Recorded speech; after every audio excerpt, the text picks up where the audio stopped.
Well,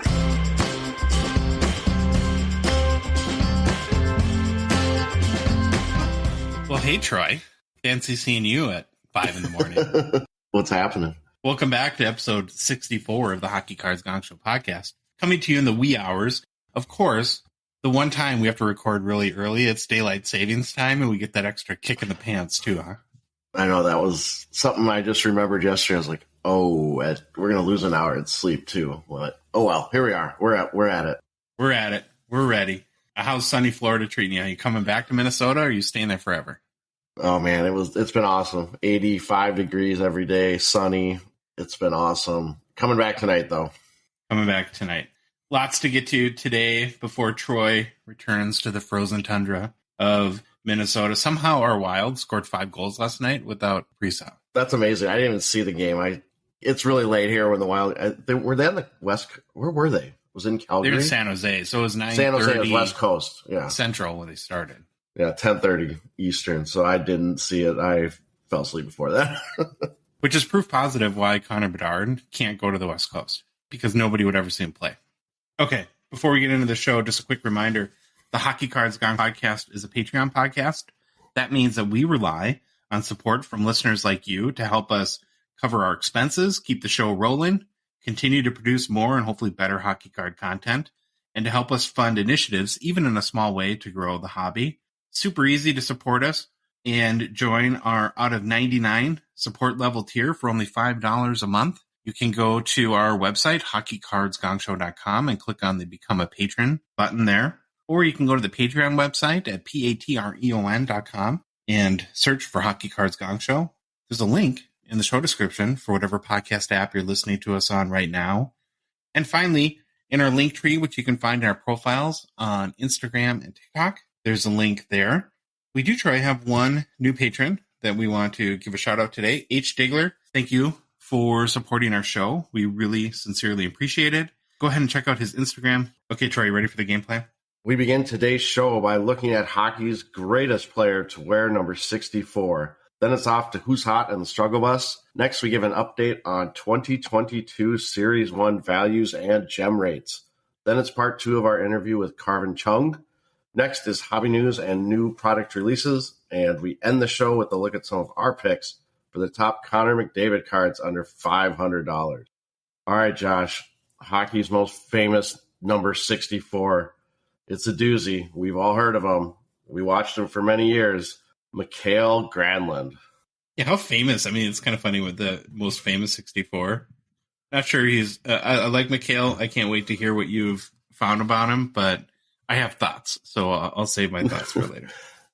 Yeah, I was a little surprised when I read it. And again, this is all from the Hockey Writers article where they looked at the greatest player to wear each number. And at 64, they landed on Mikael Granlund. Again, probably not a lot of competition once you get into these higher numbers, because that's more of a recent phenomenon. Mikael Granlund, 31-year-old center. And I'm going to get the city wrong. I'm going to say Oulu, Finland.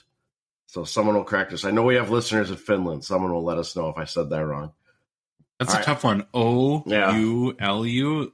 Yeah. Oulu? Oulu. I don't know what it is. All right. Granlund is still currently playing in the NHL. As of the date, I did my research, would be last night. For his career, he has played in 732 regular season games over an 11-season NHL playing career. Granlund started his career in Minnesota with our beloved Wild, playing 461 regular season games with the Wild before being traded to Nashville, where he played 268 games. He was then traded to Pittsburgh on March 1st of this year and has played 3 games with the Penguins. He scored a goal yesterday, too. Oh, did he? I probably missed that one because it probably didn't update when I was doing my research. No, it was after you did, like last night.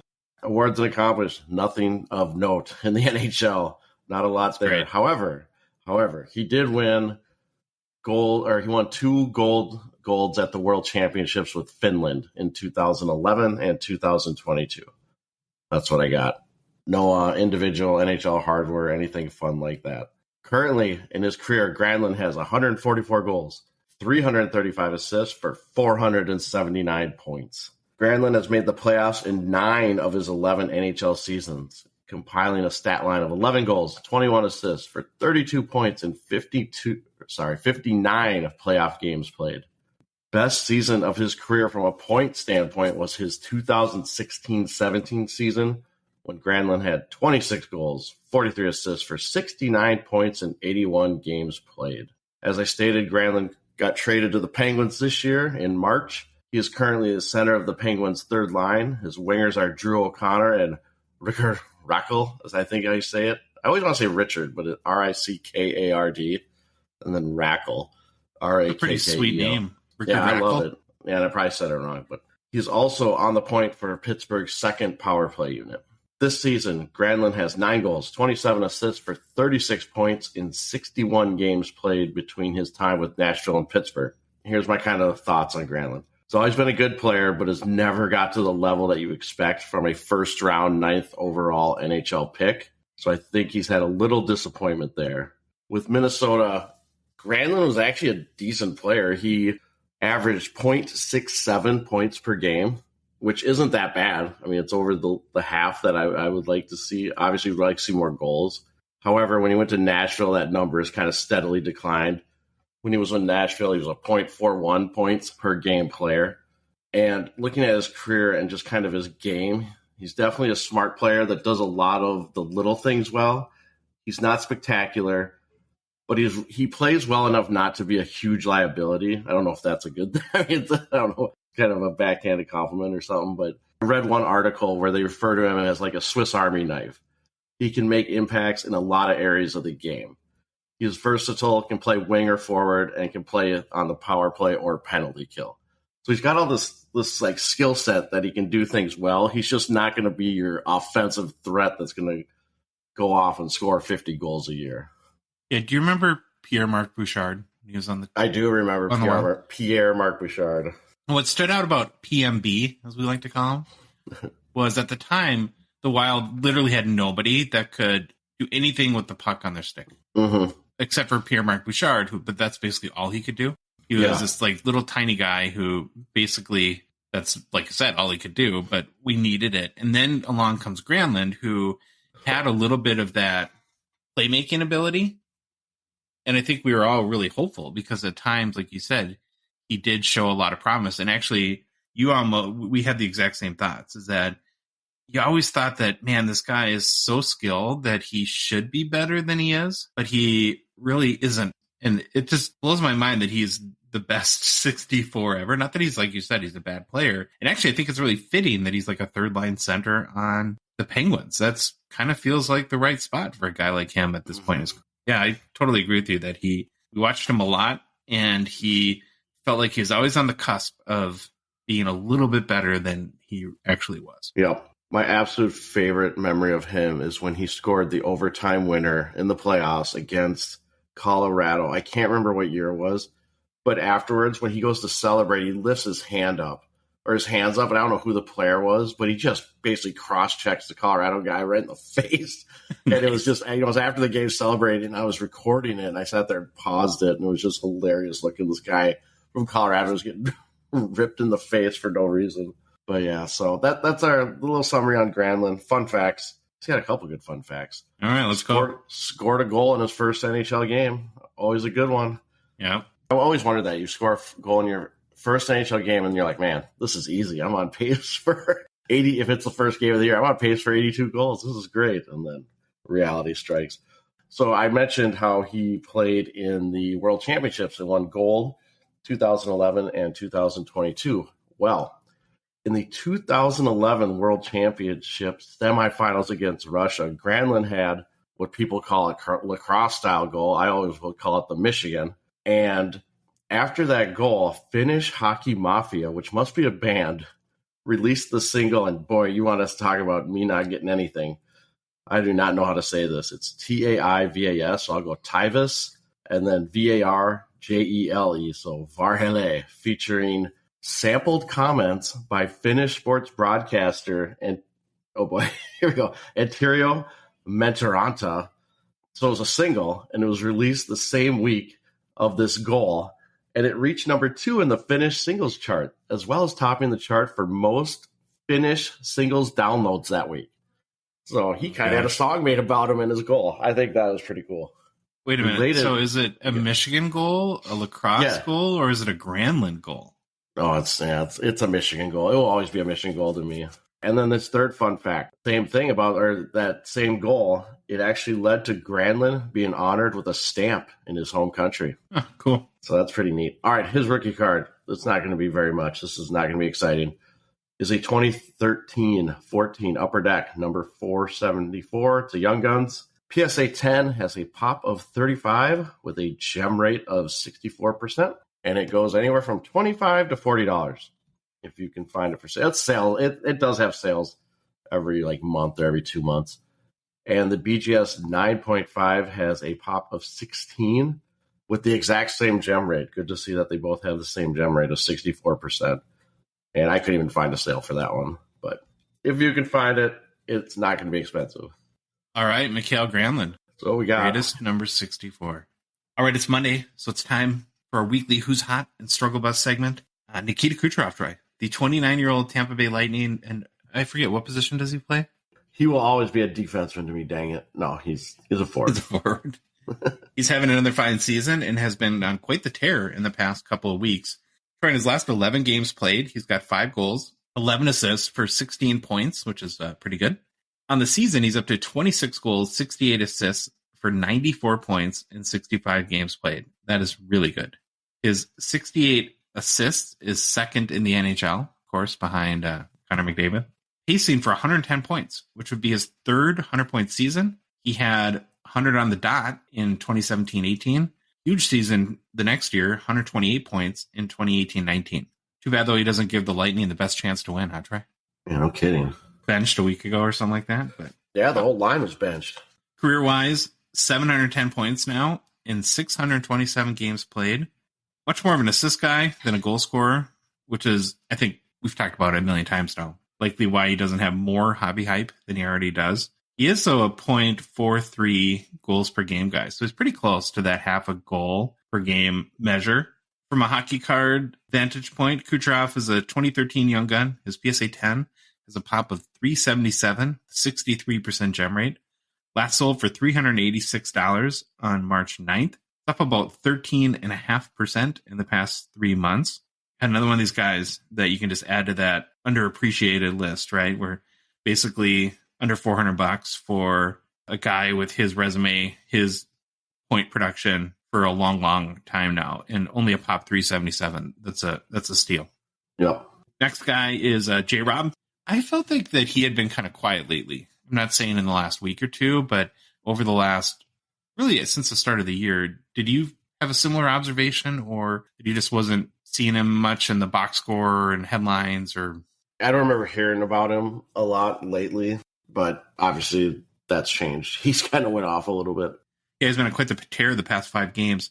3 goals, 7 assists for 10 points in his last 5 games played. I don't need the supercomputer this morning. It's too early, Troy. It's not a morning computer to know that that's like 2 points per game, which is like mediocre in the McDavid standard, but pretty good for just about every other hockey player besides, I suppose, McDavid and Bedard. On the season, J-Rob's up to 38 goals, 45 assists for 83 points in 65 games played. Wow. Still needs 4 goals, Troy, to eclipse last season's 41. So that would put him up to 42. But his 83 points is already a career best. He had 79 points last season. I think getting to 45 goals would be really huge from a hobby perspective. And really, I think most impressive aspect about J-Rob to me still is that he's 23. Really, really good production for a 23-year-old. So I have a question for you about our guy J-Rob here. Where do you have him in like our still undefined, somewhat ambiguous hobby tier level?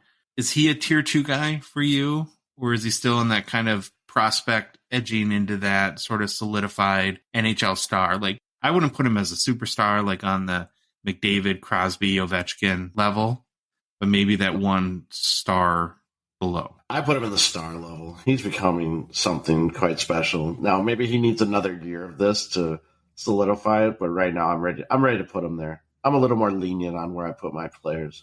You love them all. I do. Looking at hockey cards, J-Rob is a 2020 Young Gun. His PSA 10 pops 733, has a 40% gem rate, Troy. Last sold for $237 US on March 10th.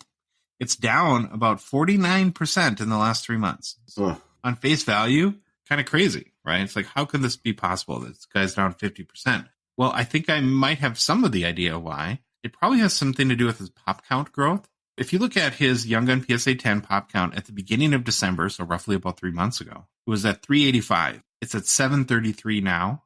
So it's almost doubled since then.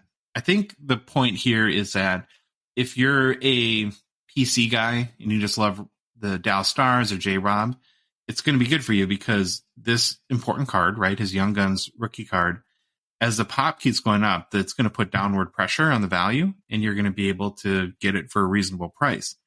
If you're the investor type that really believes in J-Rob, thinks he might get over 50 goals next year, and the team might take a step forward, I would probably look outside of his Young Guns and try to find other cards to invest in that have a lower pop rate. Because even at 733 right now, remember, he popped off in early December. And so I'm sure a bunch of people started submitting cards.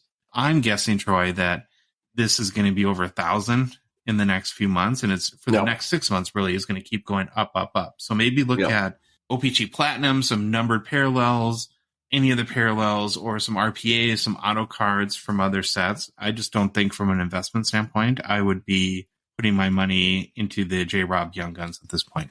Do you agree with that? Probably a good idea. I don't think it'll get to the numbers of Kaprizov right now, but it's looking like a Kaprizov scenario to me. Troy starts thinking about buying something, but the pop counts are starting to go up, and I've learned my lesson. Mm-hmm. Like I said, when he popped off in December, if a bunch of people submit through that month, and how long PSA has been taking, especially for like the economy level submissions, that would mean in the next couple months, we're probably going to see high numbers coming back from a pop perspective. All right, Troy, we have a goalie that rounds out our Who's Hot list, and boy, do we need him at this point. Yeah, Filip Gustavsson. My favorite last name, I think, to say for goalies right now. Gustavsson, Minnesota Wild goalie.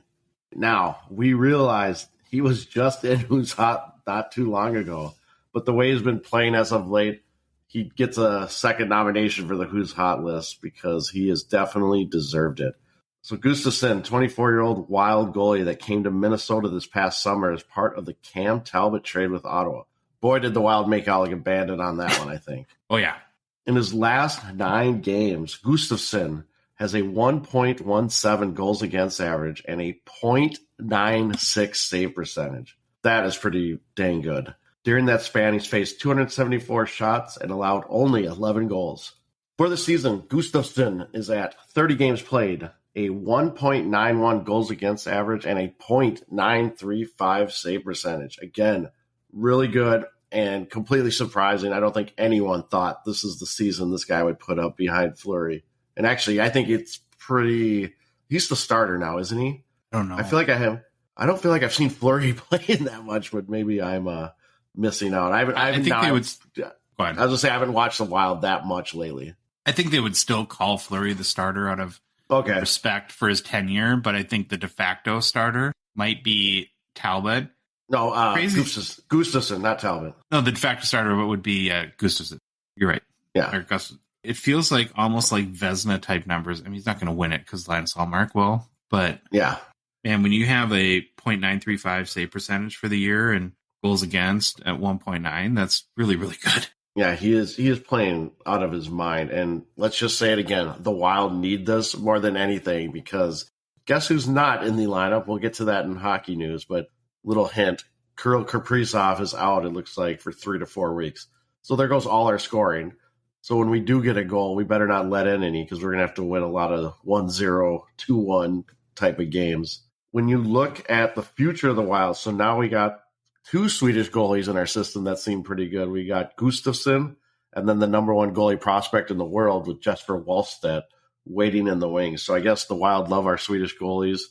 I feel pretty confident in our goalie situation. If Gustafsson can keep playing like he is and our world beater Jesper Wallstedt pans out, we should be sitting pretty good.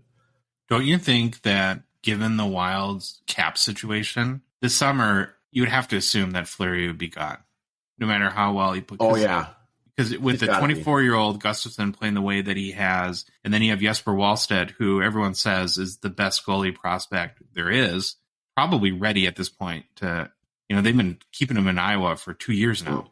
Yep. Letting him marinate, maybe is a good way to put it. But yeah, I can't imagine that the cheaper option next year wouldn't be just to go with what would we call them, like the Swedish meatballs or what? Oh, that'd be a good nickname.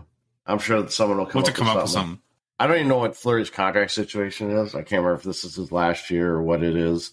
But let's just hopefully we don't have to buy him out and get stuck with that money again, like Suter and Parisi. Hopefully not. Anyways, all right, back to Gustavsson. Hockey cards. Let's get his hockey cards. He is a 2020 Young Gun. His PSA 10 of the Young Guns has a pop of 28 with a 37% gem rate. Last sold for $130 on March 11th. As you can guess, that is up. That's up 195% since the end of September when it sold in the $44 range. If you don't want to grade a copy, you can find these raw anywhere from $5 to $6 all over the place. All right. That's what we got. Pretty cheap. Well, Troy, it's too early for the supercomputer, but it's never too early for the struggle bus. That thing is always on time, always reliable. And it looks like we got 2 passengers on the bus very early this morning. First one being your guy, Lucas Raymond, another Swede, 20-year-old Swedish forward from your Detroit Red Wings, Troy. The sophomore slump continues for Raymond. That's about the easiest foreign name to pronounce, huh? Lucas Raymond. Yeah, that is a pretty good one. Thank you, Mr. and Mrs. Raymond, for that name. In his last 11 games played, Raymond has 2 points, 1 goal, 1 assist. For the season, puts him at 16 goals, 18 assists for 34 points in 56 games played. Last year was a pretty strong rookie campaign where he had 23 goals, 34 assists for 57 points in 82 games played. His goals per game and point per game averages have gone from, goals per game, he was steady year over year, about 0.28, which isn't great for a goal-producing superstar forward, like maybe some think he'll turn out to be. And his point per games is down from about 0.69 to 0.61. Not horrible in year 2, but not the jump you would like to see. I know Raymond's been banged up a little bit lately, and that's probably contributed a little bit to his struggles. Still playing Troy on Detroit's top line with Dylan Larkin and Pius Suter, also on the first power play unit. I've seen a lot about the values of the last couple of seasons of Young Guns over the past month or so. And who knows? The point is that a lot of them are really down. And I'm sure like in anything in life, there's a multitude of reasons why. Maybe some has to do with the economy and the market. But when you look back, Troy, over the last 2 or 3 years of these guys, aside from, we got some 2020 guys that are playing super well right now, but specifically at the 2021 level and this early 2022, who's really lighting the world on fire? I can't, Caulfield was, and then he got hurt. Yep. Caulfield was the only guy that I could think of. And obviously I'm terrible at knowing who's a 21, 22 Young Gun, but none of the names that I think pop out to me. And even like Raymond and Snyder, just, I get so frustrated with them because I just wish they would play better. Well, they're in tank mode right now. I mean, they traded, they sold at the deadline. And so Detroit seems like they're hunting for Bedard a little bit right now. But I'll go through, we'll do this super quick, right? So you have Trevor Zegras, who's been okay, but not great. Like, you look at his stat line, you got Swayman, who is behind Allmark, right? Yeah. So, that's not good for the short term.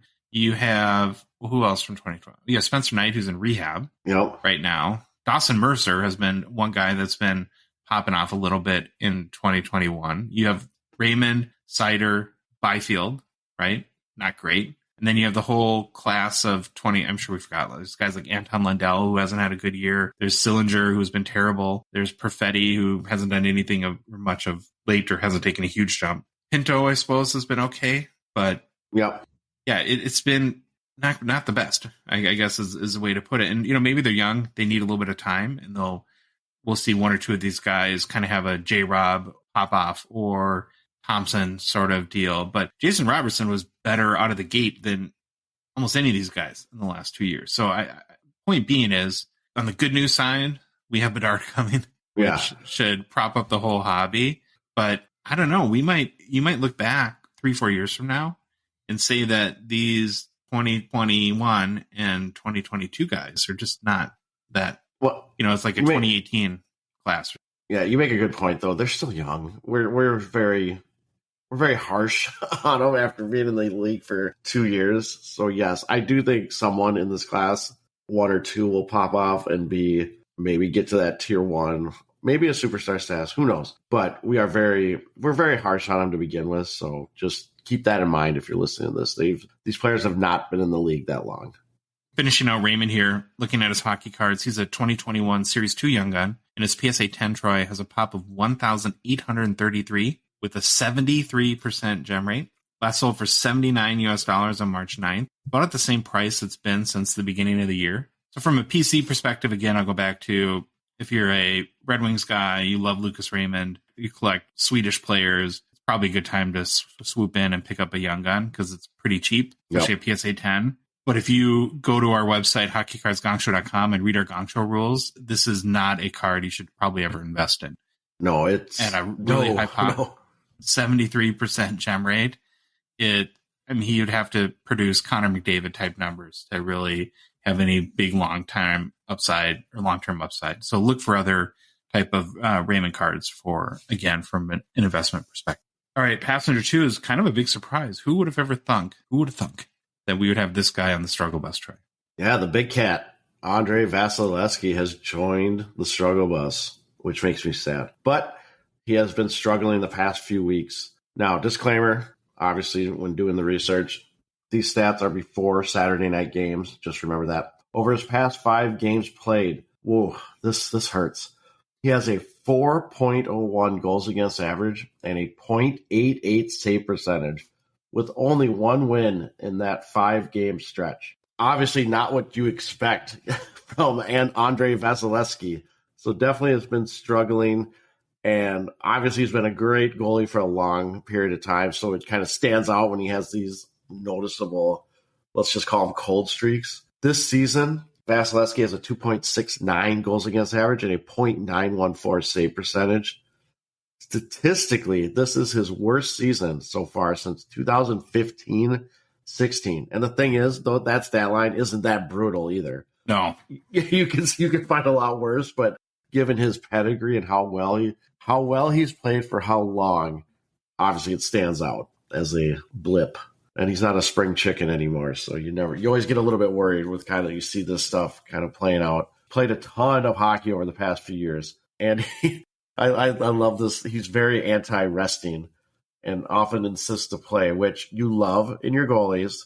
But the more we learn about recovery, nutrition, health, goalies can't play 80 games a year or 70 games a year like they did.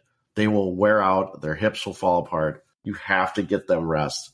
So while I love it from that standpoint, I would hope he would buy it a little more to the whole resting concept, but you never know. So I have a question for you just from a goalie coach perspective. I was reading some stuff, and I think in the last couple of weeks I've heard on a couple podcasts too where they talked about how, just like you said, right, that he doesn't like to rest. I've also heard that he refuses to get pulled too. So if he has a terrible game, like he's told the coaches that he wants to work through it. And so I think it's put the coaching staff in this weird situation where he's so accomplished and he has so much probably political capital within the team. But at some point, don't you have to get this guy some rest and say, dude, we need you in the playoffs? Oh, yeah, you can't keep going. You have to get him rest. If he's breaking down or not playing well, you got to rest him. And I wonder if this goes back to the whole thing we talked about with John Cooper benching the first line. And has he kind of lost the room? Maybe Vassie's just like, hey, I'm in charge of when I play, and really not listening to Cooper. I don't know. I love John Cooper. I think he's a great coach. But it's kind of disheartening when you hear that stuff about Vassy. I get why you want to do it. I understand it completely. But guess what? Head coach is in charge. And if he thinks you should be pulled, you should be pulled. I'm really curious what would happen if he tried to pull him. Would he just stand there and have a weird situation or refuse to come out? Which I remember happened in some soccer game a couple of years ago that was really awkward. Like the goalie refused to come out. It was just weird. Well, you respect the competitor in him, but you're right. That's the purpose of having a coach, is someone that can see the bigger picture. Yep. He's got to make those, objective decisions without being blurred by that stuff. All right. Hockey cards for Vassy. He's a 2014 Young Guns. His PSA 10 has a pop of 187. Last sold for $510 on March 6th.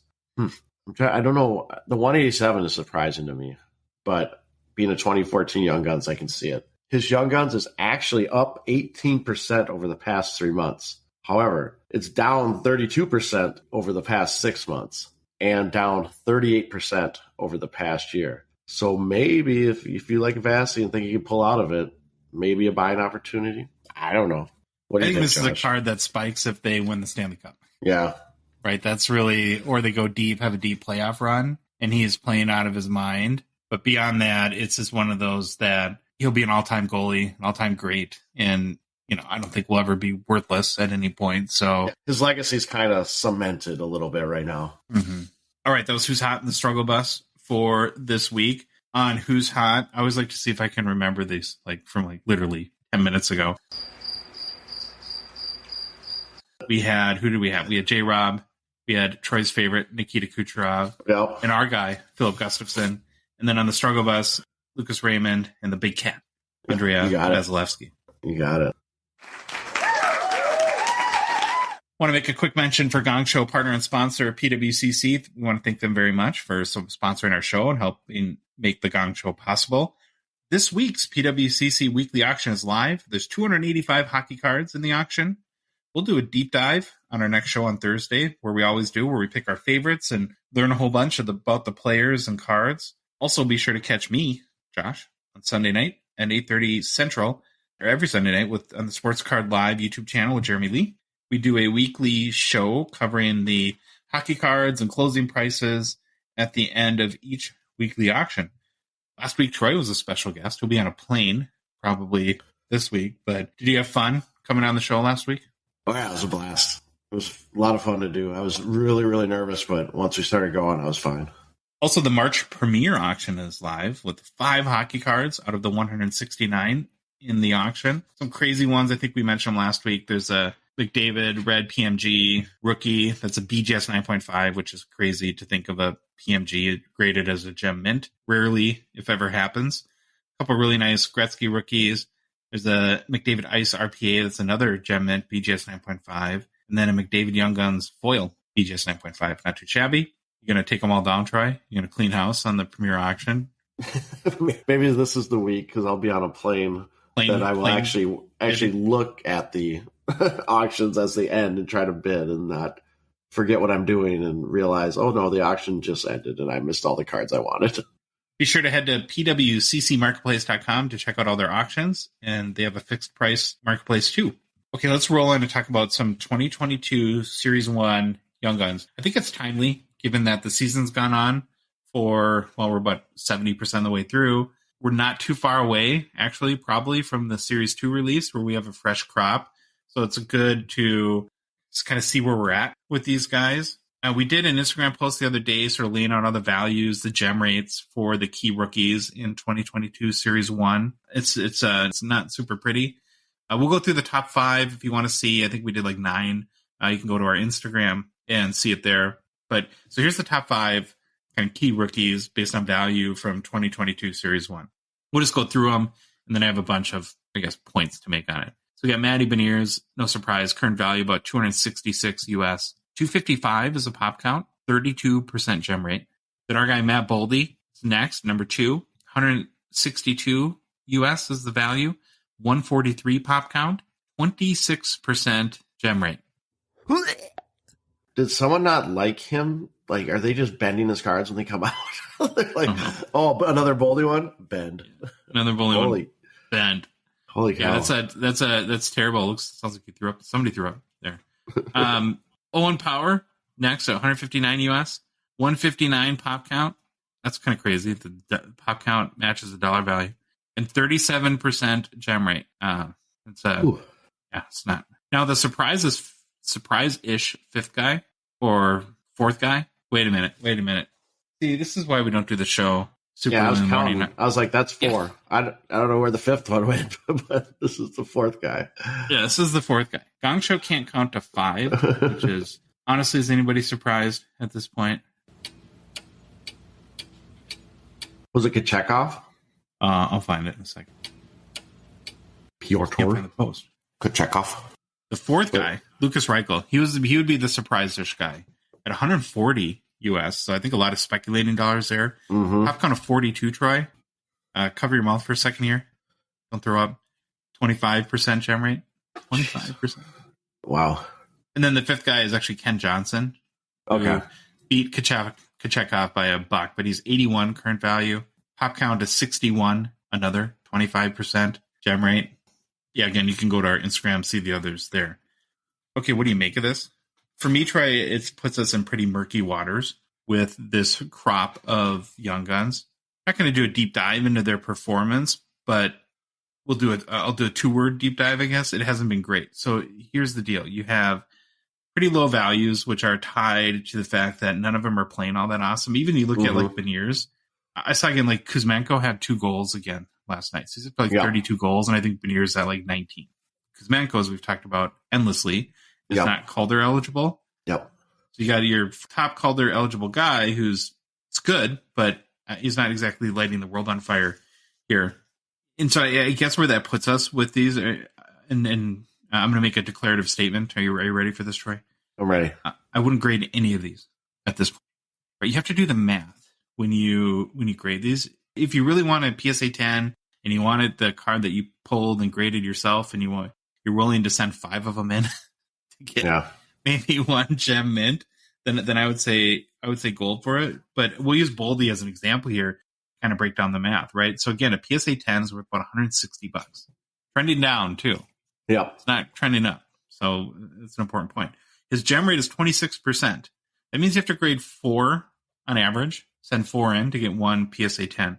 And I think, Troy, if you estimate like shipping, insurance, etc., let's just say very conservatively, and I think this is low, but we'll just say it's $25 to grade a card. You're looking at least $100 in grading fees to get 1 PSA 10. PSA 9s, by the way, are worth $50. So when you factor that a raw card is $20-ish, like $20-22 right now for Boldy Young Guns, and you factor in the selling fees, the downward trend of his value, the math doesn't work out to grade these if you're planning to flip them and make money. It's not a good time to grade them. So the point is, if you want one, buy it. You're going to save so much money just buying the 10 already graded, rather than trying to make that work yourself. And it's a lot less time and hassle that goes into it too. If you want, and this is just a general rule, I don't know if it's a Gongshow rule, we'll have to think about that, but the grade and flip game for Young Guns is right away. Like you have to do it almost instantly, and you can make really good money. So on release day, when Series 2 comes out, go buy a bunch of boxes, open them right away, have your PSA box already there, and whatever you get of the top guys, put them in the mail and mail them that day. That's how you make money on grading and flipping these Young Guns. A good example is in early December, one of the first Benier sales was for like $600. So maybe it's Wyatt Johnston in Series 2. I don't know who it's going to be, but it's not 3 months down the road, because that's when the values start to go down, because all the newness has worn off on these guys, and the play isn't, they don't have 70 goals on the year. And so people are like, is that great? And the values start to go down, down, down, down, down. And again, Boldy is just one example that we use, but I don't think the math works for any of them. And especially Beniers, he's been, ever since the All-Star game, or right before when he got hurt, been super quiet. Very few goals, maybe an assist here and there. Yeah, I don't know, Troy. Do you have any kind of thoughts on this whole situation? Do you agree with I'm just glad I didn't buy the Beniers at $600. So then we'd have another one. And you know what? You look at these values. I mean, the only thing propping a lot of these up right now is the low pop counts. And I feel like that's just sitting there holding the values a little bit higher than they should be. But yeah, it's not looking good for these Series 1 cards. But I agree with you. The even though you might miss out on one of them when you flip or grade and flip right away, you might miss out on one guy, but you should probably make enough money, hopefully, if you do it right, to make up for that. The math has to work, because we know that we've talked a lot. These grading companies are very subjective. We've both had cards where we look at 25 time magnifying glasses. We stare, we do centering tools. We've got all the tricks, and we're convinced that, okay, this has to be a 10, and it comes back an 8. Yep. So you never know. You can't count on just your eye. And some people are better at others. I get that, and have better luck in picking cards to send in, but is the rub worth the shine? I mean, that's what it comes down to. And you look at this crop of players and how they're performing and what the gem rates are. These gem rates are crazy low. Like, we thought that Series 1 last year was low. We have some of these top guys are 25%. That's almost unheard of that we've seen at this point. Yeah, I don't know if it was a mailbag question that came in late or someone put a comment, but they're just like, can you ask the Upper Deck just why Series 1 are so terrible? And it's actually a good question. It's kind of interesting. I'm curious what plays out next year in the release of Series 1 is the same thing with low gem rates. Totally agree with you. Well, look at, I think Zegras might be the low guy. He's at like 27% or something like that from Series 1 last year. And then we talked about on Struggle Bus, Raymond at 73%. It's the same year. Obviously, it's different sets, but to go from 27% to 73% seems almost inconceivable. Yeah, and I can't remember. I know we looked at printing facilities and all that, and don't ask me. I can't remember where each one was printed, if that matters. But it's a really interesting case study. I think that was the theory, though, and I'm going to go off the top of my head, which is always dangerous, but it was last year was a U.S. facility, or the U.S. facility, I'm not sure how many they have, where it was Series 1 and then it was printed, Series 2 was printed in Italy. So the common thought was, well, that's the difference, right? But then I think Series 1 this year is printed in Italy.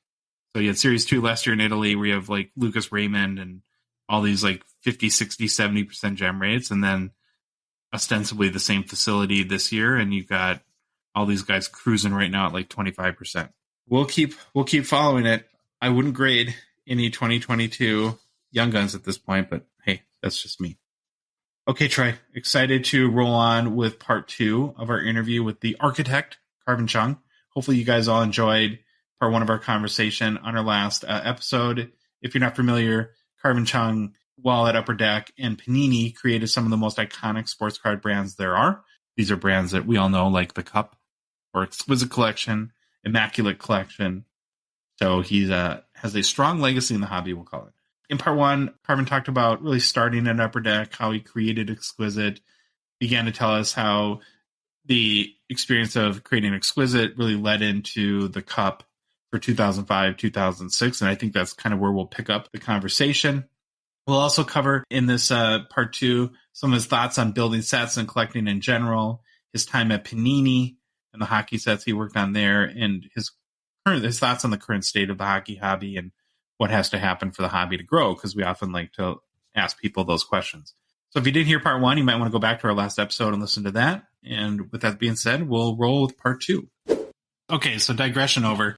We'll get back to 05, the Cup. So you build a set, it gets released. How long did it take, or when did you know that this was a hit and had resonated with collectors? So unlike Exquisite, I was a little bit more hesitant about this. And the main reason is that at that time, you definitely saw a discrepancy in terms of rookie cards for basketball selling versus hockey. So when the Exquisite rookies of LeBron James came out immediately after the release of Exquisite, I monitored the marketplace, and they're selling for about $2,100, $2,200, around that range. So in my mind, and selfishly, I actually wanted to buy Crosby's because I missed out on the Jordan. I mean, look, I didn't buy the LeBron, which I should have, obviously. We can think about it now. Yeah. I was like, well, hockey is about half of what basketball is. So I figured if LeBron's at $2,200, Crosby's going to be about $1,000 for a card for the Cup rookie. So I actually saved about $5,000, or even a little bit more than that, to buy 5 Crosby rookies, right? And when it came out, I couldn't believe it. I was like, the Crosby rookies are selling for $2,300, $2,400. They're going for more than the LeBron rookies. And I'm like, I played this all wrong. So I was just conflicted. I was so confused. I was like, what am I doing now? I can't. And then, so when Cup hockey came out, obviously it's not like LeBron. It was like a couple years after LeBron. I also saw that LeBron dipped in the offseason, right? So he actually dipped from $2,200 down to $1,500 in the offseason. And then he went back up to like 22, 23, and always hovered around 2,500 to 3,000, right? So I was like, all right, Crosby came out at 2,200, higher than LeBron. It's going to dip in the offseason. It never dipped. It went straight to 3,200. Oh, no. I was just like, man, I didn't buy at 2,000. I'm sure not going to buy at 3,000. So I kind of I actually changed directions, right? I started buying Young Guns and Black Diamonds and other stuff, Ice Rookies, because I was like, I have all this money already saved up for Crosby. So, I mean, Young Guns were cheap. I was picking up Young Guns for $80 on eBay, right? So I was just like, this is a great deal. Now you look at it, it's like, wow, that's a good move. But I still wanted that Cup rookie, right? And I ended up getting the Cup rookie, and I paid a ton of more than $3,000. So I was just like, I can't believe this is happening. So I was really, obviously in our discussions earlier, I said we have to cut the volume of Cups. So obviously I was kind of skeptical where it's going to do. And I know that hockey is typically not the high end type crowd, different than basketball. The demographics are completely different. It's both parts of the spectrum. I wanted to introduce the RPA. I wanted to do all this stuff. So I said, you know what, we got to do this, and let's see how it does. And in both cases, Exquisite and the Cup, had it not do well, had it fall flat, we would have shelved it. We wouldn't have come back a second year with it, right? So it was a one-time thing. And there's definitely, you can see like the difference between Exquisite. Exquisite had a hardwood box with, inlaid screws and the felt inside. Cup just had a tin, similar to a Cup, right? So we didn't do as elaborate of the packaging for the Cup as we did for Exquisite. I mean, Exquisite eventually went to a tin because everyone said, no one even keeps boxes. And I was surprised at that. I was like, wait a minute, we give you that nice box, that nice like cigar box, and no one keeps it? So one store owner told me this, and I was like, oh, I get it. So he said, let me tell you something, Karvin. Nobody that breaks 10 cases of Exquisite are going to take those boxes home. And I go, well, why is that? Why would you want to keep that cigar box? He said, a lot of times people go back and their significant others are like, where'd you go? I went to the card store. And they're like, oh, okay, yeah. What'd you get? Oh, here's a bunch of cards, right? So the significant other will see the cards like, okay, how much did you spend? Oh, $500, not 10,000, right? So, but if they bring back that packaging, the significant other is going to know that's not a $500 purchase when you get like 30 of those.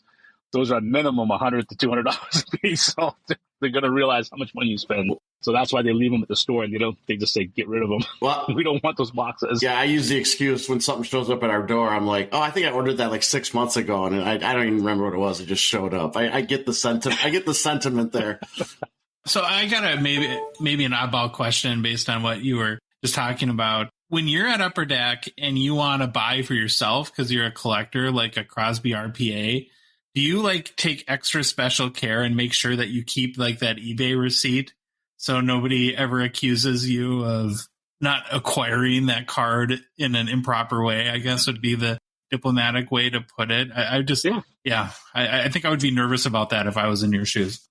I'm never nervous about it because of a couple of reasons. Is that integrity goes a long way, and if you don't know who I am in terms of my personality and all that. Like, for example, here's a true story. So when we were hand packing Exquisite, and I remember like they wanted the machine packet or use the printing facility to hand pack it or machine pack it, and they screwed up 3 times. I remember going through the case hits. Like, there's a whole roll of case hits, right? And I was like, oh, here's a guy wearing 23. Obviously, LeBron and Jordan both wear 23. I said, wait a sec, this is not their autographs. Something's wrong here. And I realized they mixed Darius Miles as part of the case hits. Oh, no.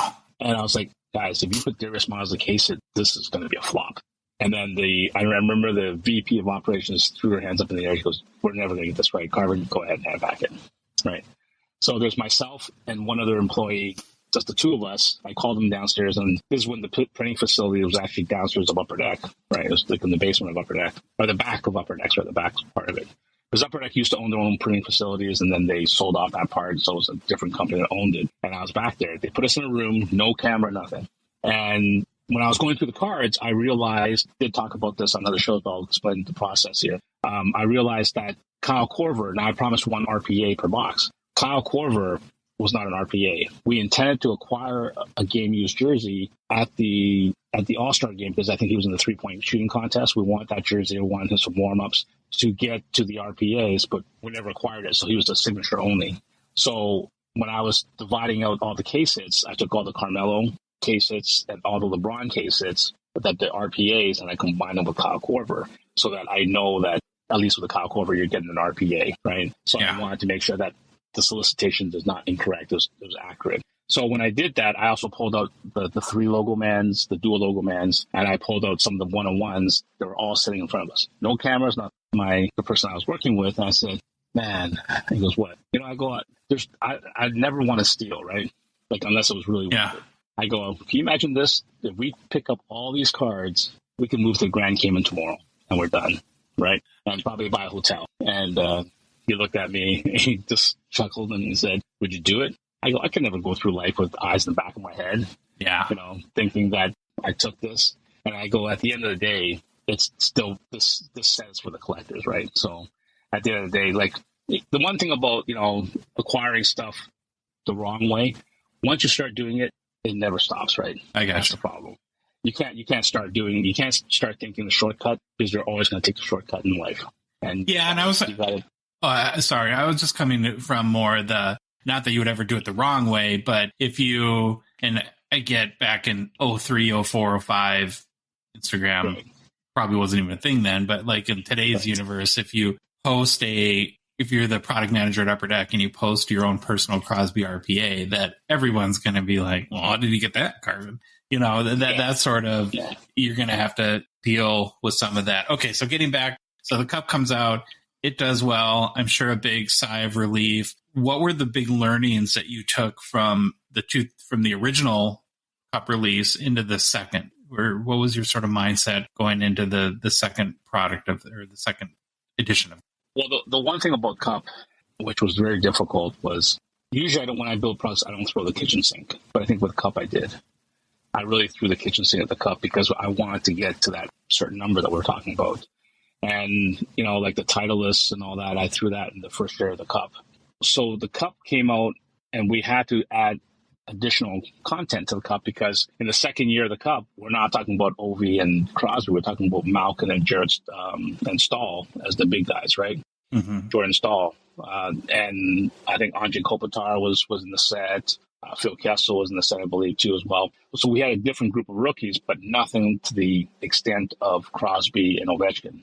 Because I threw the kitchen sink, it was way more difficult to build this product than it was in basketball, where I knew that I had some aces up my sleeve to come back in basketball. So I think that we did a good job in cutting some of the additional content that we didn't deem was necessary, and then created like something like, for example, I believe in the first year cup, there was no property of, but the second year of the cup, we introduced the property of, which is the stick nameplates, right? Yep. And we had Bobby Orr, we had Gordie Howe that was in it. And also with that in mind, because the first one came out doing well, I started bidding on auctions and giving directions to bid on auctions to buy like the sticks and all that, to know that we're going to use a lot of that for the cup. So in preparation for the cup. Mm-hmm. So I think there was that in hand. And then we also created some unique stuff, like where I believe the cup endorsements were on black paper and it was on a foil board, present some different looks to the cup. We knew it did well, but we knew that we can't just rest on our laurels, and we have to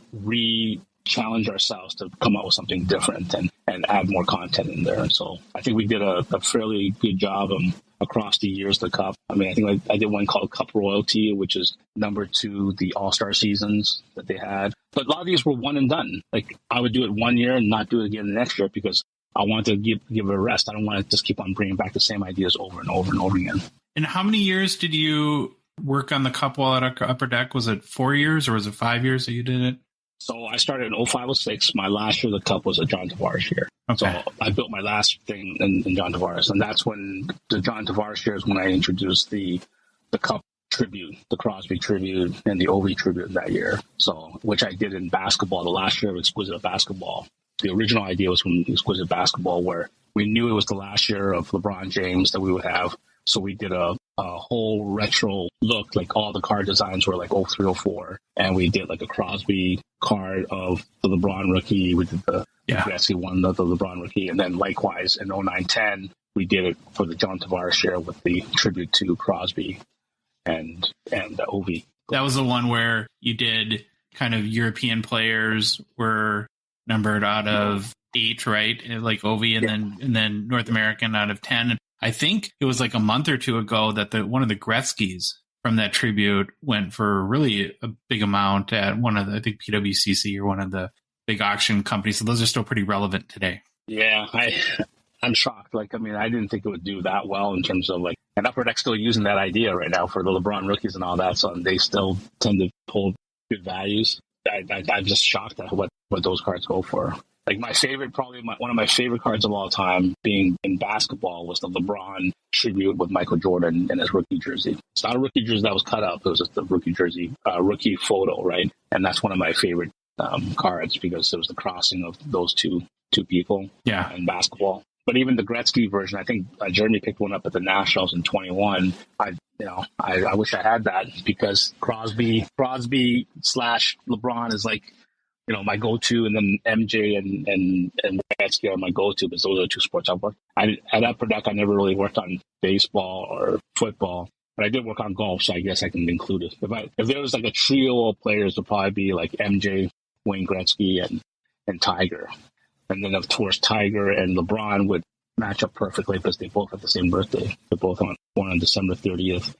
One's 1985 and the other one's 1975. Yeah. Didn't know that.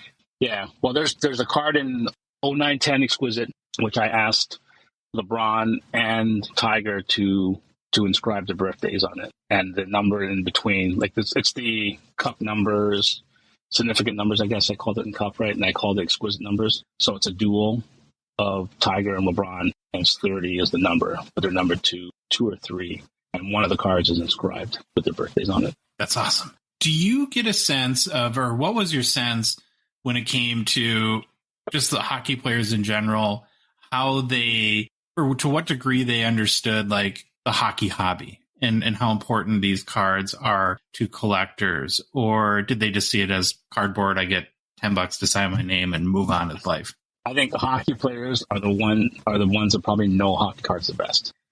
Being Canadian, hockey cards where they grew up with it. The only cards that probably mean more to the players today or probably have more nostalgia value is probably Pokemon or Yu-Gi-Oh cards than hockey cards. But outside of that, they're excited to have their first hockey card. It's great to see. I don't really communicate the values of cards because when you do that goes back to their agent, and their agent says, "Wow, this card goes for $1,000. I think we need to give him a raise." What people don't realize that that's his best card, but his worst card could be like $5, $10, right, or $100. So you just gotta be careful when you communicate values. But I think hockey players today know values anyways because it's gotten so viral now, or the hobby has gotten so big they already know their value. So, but I mean, with that said, the hockey players we actually shot like B-roll videos or takes of the hockey players opening packs and enjoying it and all that. So they tend to love having their first ever card. Basketball players too. I mean, the greatest thing about, being in the business is that we go to these things called the rookie photo shoots, and it's their first ever event. So when you go to the football photo shoot, they unveil the first time they see their name on a jersey. So they're just enthusiastic and you get excited, right? Hockey players same way. They see their name on a Maple Leafs jersey or on a Wild jersey, right? They get excited. It's like, oh man, I made it! I finally made it, right? What's interesting about hockey, what I found at the photo shoot was that it's like their first ever NHL type event, NHLPA event, and the people they bring is always their parents. They always bring the father or the mother, so you get to meet a lot of hockey moms and hockey dads there. So it's good to interact with them because you're building that relationship. So, did you ever get a player that didn't like the card or the photo on the card that you chose that took umbrage with you on that? Not with me. There are times where we picked the wrong photo. So that's another pitfall you have with on-card autos, right? Like if you have on-card autos and you send the cards to them and then say, I don't like this photo, I'm not signing these, right? In fact, I will not say who it is, but we had one of the biggest celebrities at Upper Deck agree to a contract. And unfortunately, I never saw the photo. They picked a bad photo.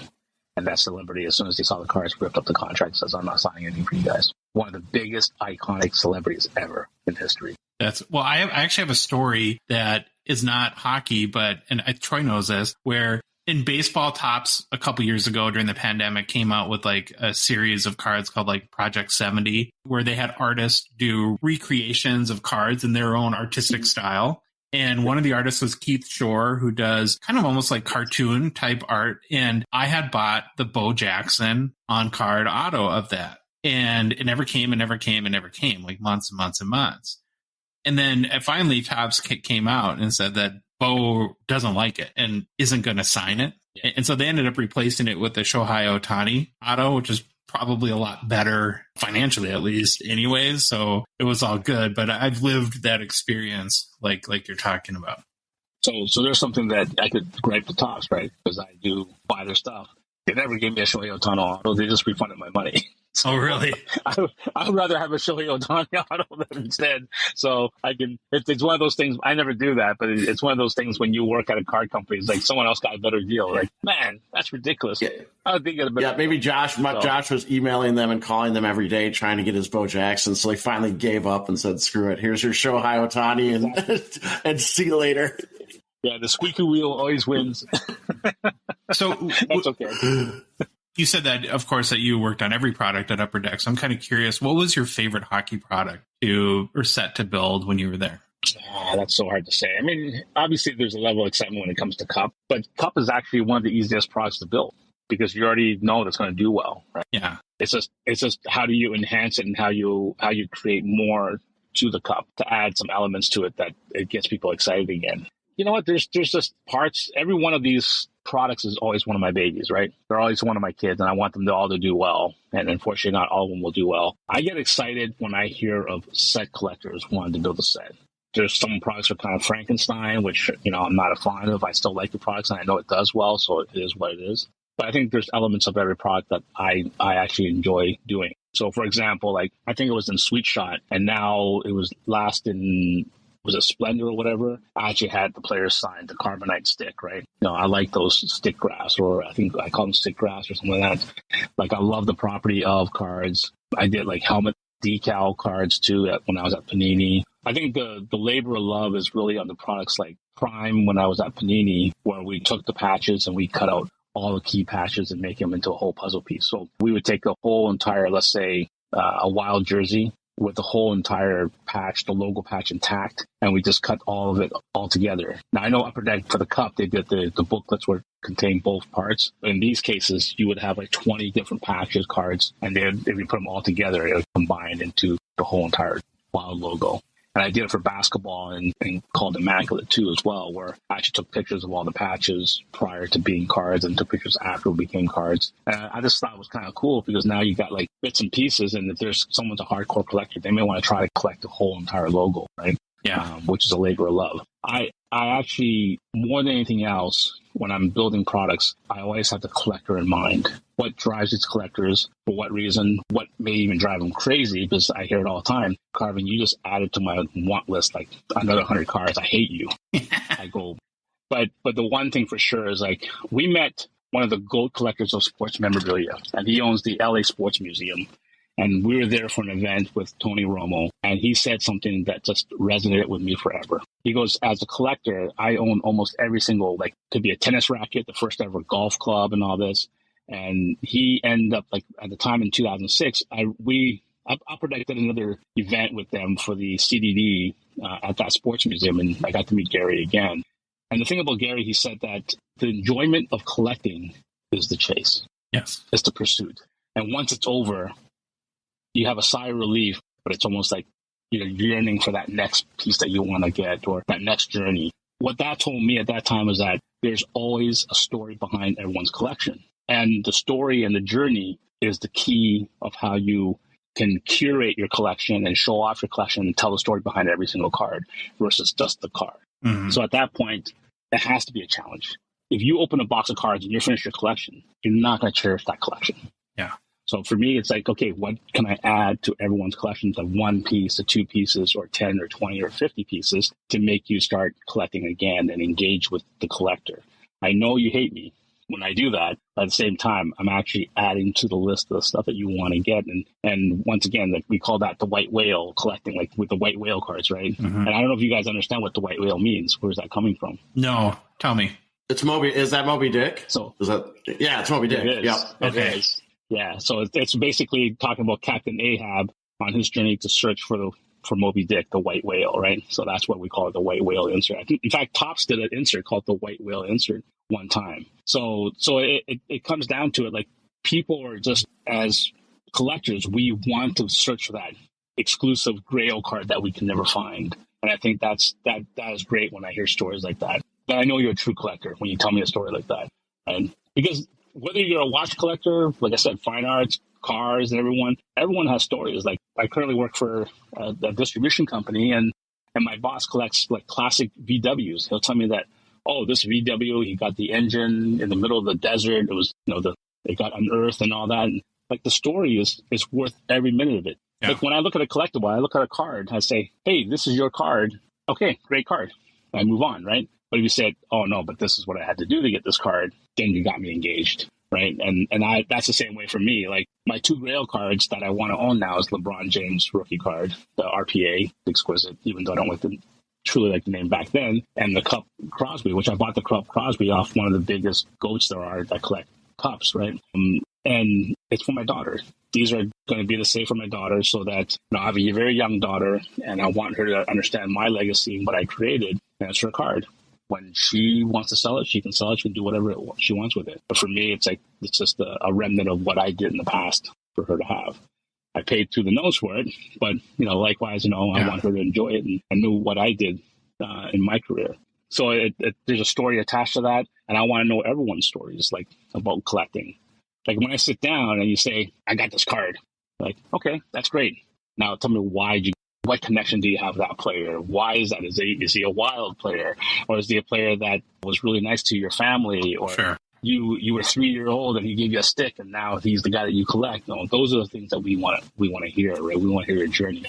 So same thing when it comes to challenging collectors to collect the player they want. I always want to add to the search list. Yeah. When I see someone have a want list and it's like down to 2 cards, I go, all right, I need to add to this list somehow, some way. Not trying to trigger you, but I want you to continue your journey. No, that's a really sweet story about getting those cards for your daughter. Troy and I are going to give our kids this podcast, and they're going to be really disappointed. Yeah, you got the mics. You got your mics. Yeah, worth about 4 cents. But going back to Gary and the LA Sports Museum, you know what he said?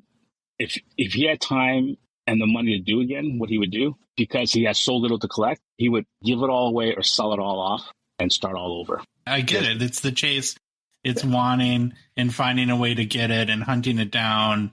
And I think like we see a lot of like the people that will put the whole emblem, like the oil drop from the Oilers jerseys and spend years doing it, that it's a really sense of accomplishment when they're able to do that. I want to touch on the Panini years real quick. So what years were you developing hockey sets at Panini? So when I left Upper Deck, it wasn't for any reasons besides I just felt that I needed to balance my life and do some stuff on my own. So I wanted to really take a sabbatical. I love my time at Upper Deck. As you guys are aware, I always wanted to work for Upper Deck.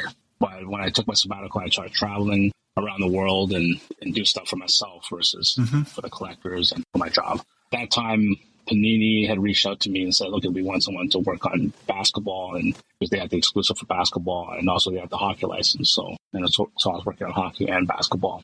After traveling, I needed a job. So they offered me a job, and I went to Panini from 2011 and I left in 2014.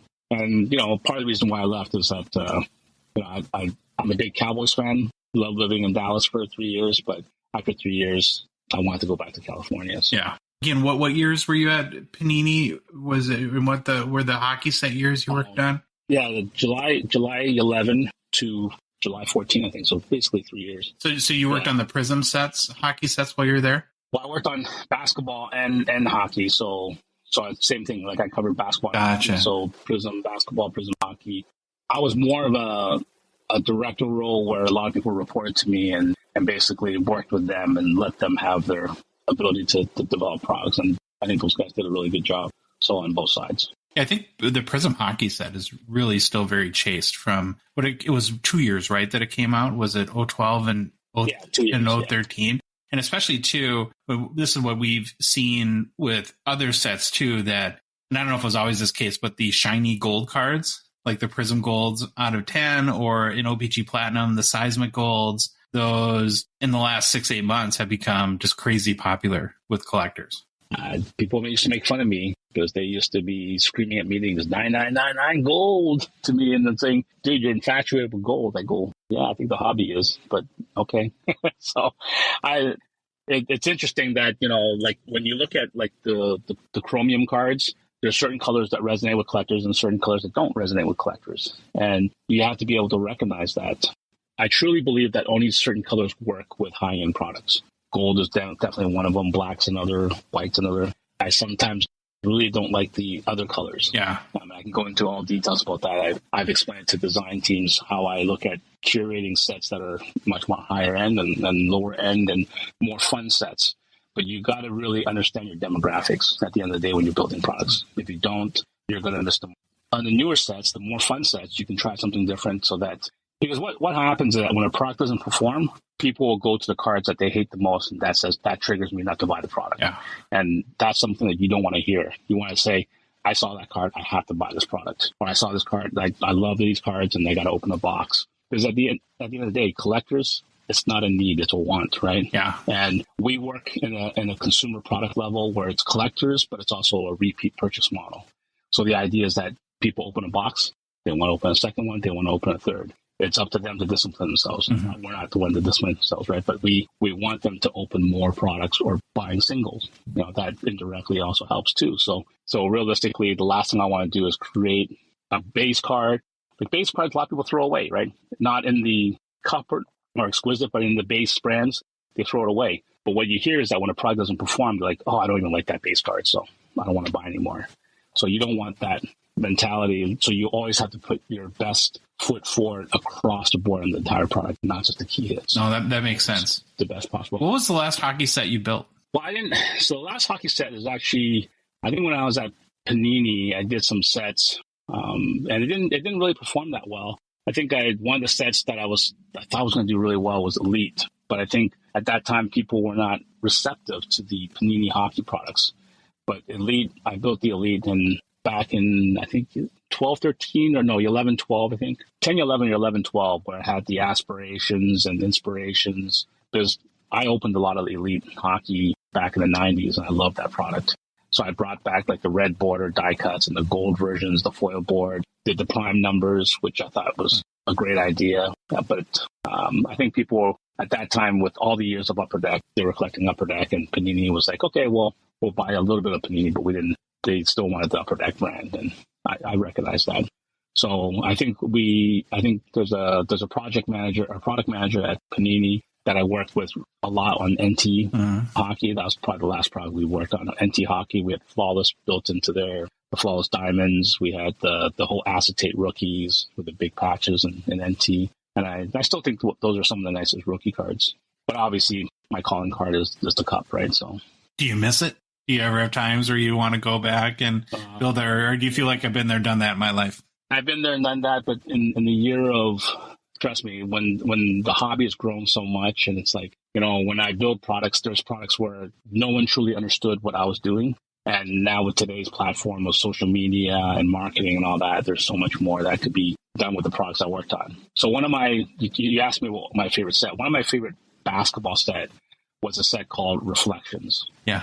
And Reflections had a few of the first ever done, right? So, for example, we had a subset called Mirror Images. Yep. Right? And it was the first ever. I think I did dual jersey cards and then dual autograph patch cards, right? It was the front back of the same player. So it'll be Jason Kidd on the front, and Jason Kidd maybe a different uniform with a jersey card, and then the auto. Now, Michael Jordan had the autograph patch, but Michael Jordan never changes his autograph. It's always the same autograph. On LeBron James, I asked him to sign his cursive autograph, which he puts on formal documents on one side, and that's the only time that LeBron's ever used his cursive version of his autograph on that card. Now, the reason why I remember this whole process is options. I said Mirror Images. So I first started with players that play so it'd be LeBron, Jordan, right? Yep. So LeBron in the front, back would be Jordan, right? But I said, you know what, mirror, when you look in the mirror, it's you. Yeah. So why not the whole selling point was that let's do front, back of the same player, because it's you. A different version of you could be a younger you, could be different jerseys, or in the case of All-Star Game jersey. And then we asked for the different autographs. And on top of it, was it number 2? It's number 2, because when you look in the mirror, there's 2 images. Yeah. Right. So everything that I did, like I was staring myself in the mirror in my house. And I was like, okay, what ideas can I get through? And I truly believe that when I build a set brand, I want it to have the ideas through that brand name resonate with something. Right? Yeah. Even for Immaculate Collection basketball, I built that in 12-13. That was like my final product I ever built, head to toe, right? And that product was actually a tribute to my past. Immaculate Collection is a name that I always wanted to use at Upper Deck, but no one would allow me to use it because it has religious connotations, right? With the Immaculate Conception. So obviously, if everyone thinks of Immaculate Collection, they're like, I ask people for origins. How do you think I got the name of Immaculate Collection? They're like, well, how about the Immaculate Reception? I go, but it's in basketball. It's not football. Besides the point that I worked on basketball, not football at the time, I did for like a couple months at Panini before I left. So I said, okay, it's basically, it reflects on my teenage years. So after collecting trading cards, I collected comic books. Then I don't know why everyone in the 80s did this, but I got into DJing. And I was a DJ, like obviously, for high school functions and all this stuff, right, when you're in high school. And I bought 3 EPs the first time I went I live in the suburbs of Toronto. I traveled an hour to all the way downtown to pick up some imports, right, some extended plays. One of them was Run DMC's first ever hit. It's called It's Like That. It's Like That's pretty popular because there's a song by Jagged Edge called Let's Get Married, and they used the It's Like That sampling. On the backside of on the backside is Jam Master Jay's song, his probably the most famous song on Run DMC. It's on the B side of that EP. Another one was a one-hit wonder called Freeze, and they did a song called IOU. Maybe that's why I like these vowel brand names, because, it's AEIOU. That's all they did. Was AEIOU. Sure. That's all they repeated. It's a one-hit wonder band. And then the last one was an underground, act, a female act. And I said, this artist is going to blow it up big, right? She's going to blow it up bigger than ever. Well, that song was called Physical Attraction. Never made it big, that song. But her other songs like Lucky Star, Material Girl. I knew it. I was going to say Madonna. It sounded like it was coming. I knew Madonna was coming. I love it. So the greatest hits album back in 1990 was Immaculate Collection. So it's a tribute to not so much that me liking Madonna, but similar to being a DJ, your prospect. Yeah. Right? Like the reason why we prospect is to say, we knew it all along. We got this right. Like this 8th round pick or 6th round pick made it big, and I knew it all along. We could be wrong on 100 of them, but we get the one right. We're going to let everyone know that we were right, that we know how to scout, right? Same thing here. It was the fact that I prospected with Madonna and it was verified she was going to be a major star. That Immaculate Collection was the name of this. What a story. And then on top of it, think about the plastic and all that. Yeah. That's vinyl, dude. Yeah.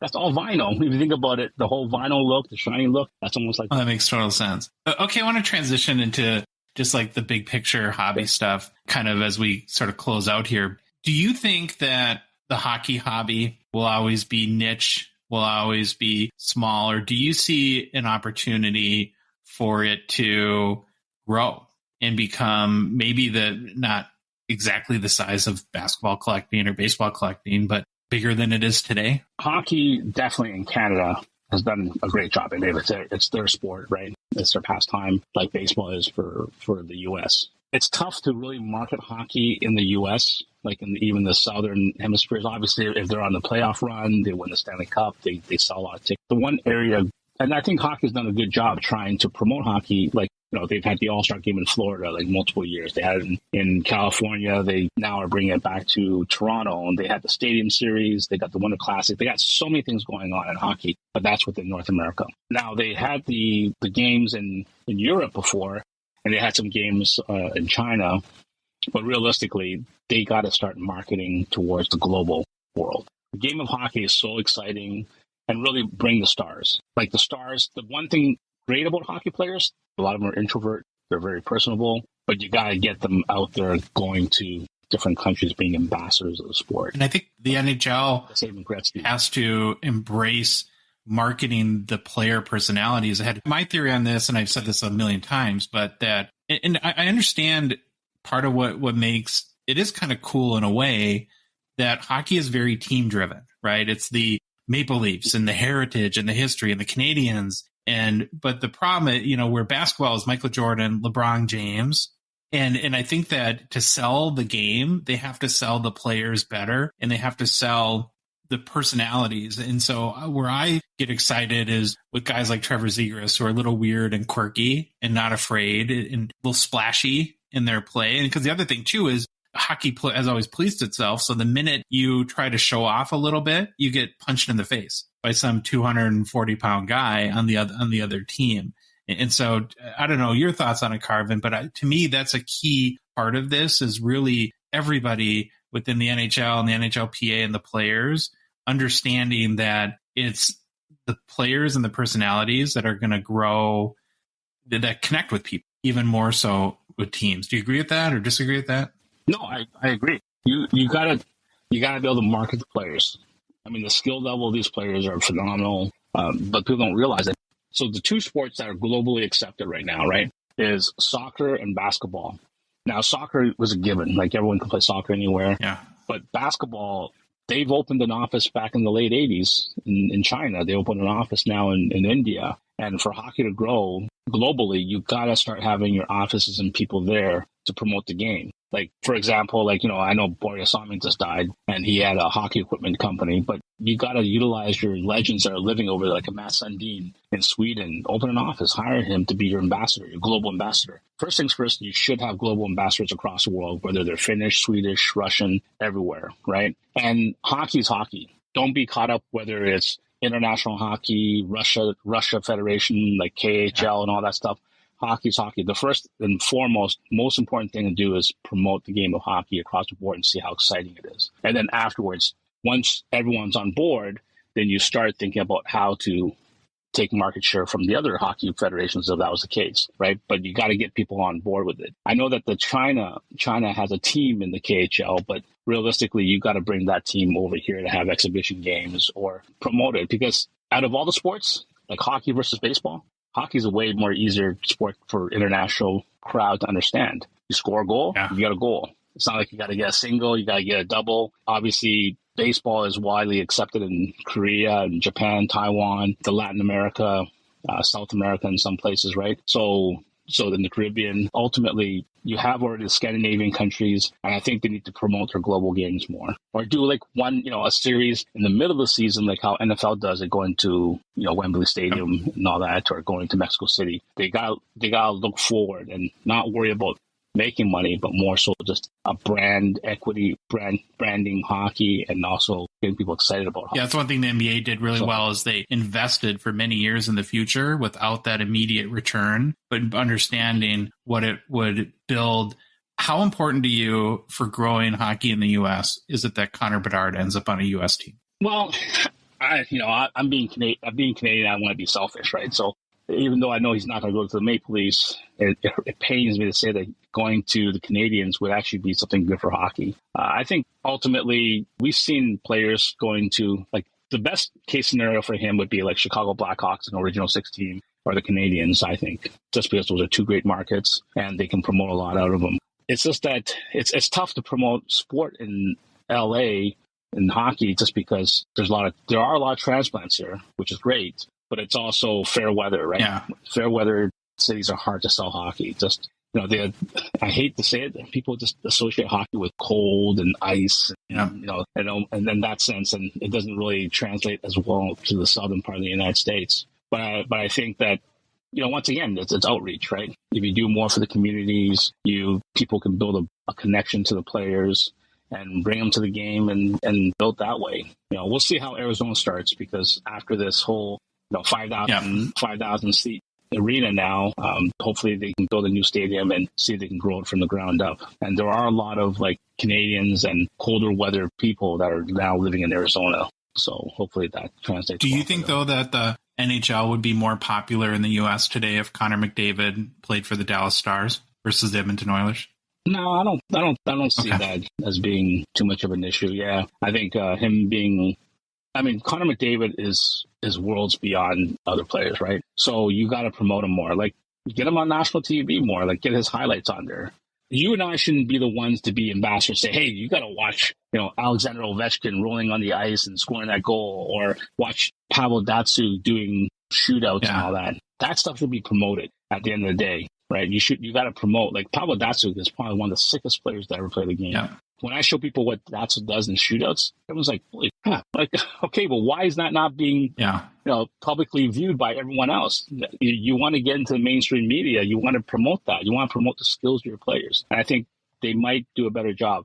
I understand the unionized aspect of it, but you got to promote your superstars. Mm-hmm. They're the ones who are going to attract more viewers. So if you were at Upper Deck today and building hockey sets, right, what would your approach be to Connor Bedard in next year? Well, I mean, the calendar is pretty much set for what you do. So number one, I think Upper Deck Series 1 has to have Connor Bedard in there. So the things that I think Upper Deck, they do a great job, their calendar is great, is really how to get the schedule back up, how to get timing, right? You have to release products in a timely manner, or at least have the content that it needs to drive more people into hockey. And I think the flagship product of Upper Deck Series 1, it has done it with Connor McDavid, has done it with Sidney Crosby and others. You have to have Bedard in Series 1. If it's going to be late, then release it late. It should be the first ever in-card product, like rookie in-card pack, and have, if it's not coming out in November, coming out in December, that should be the first rookie card, because that's the most impactful.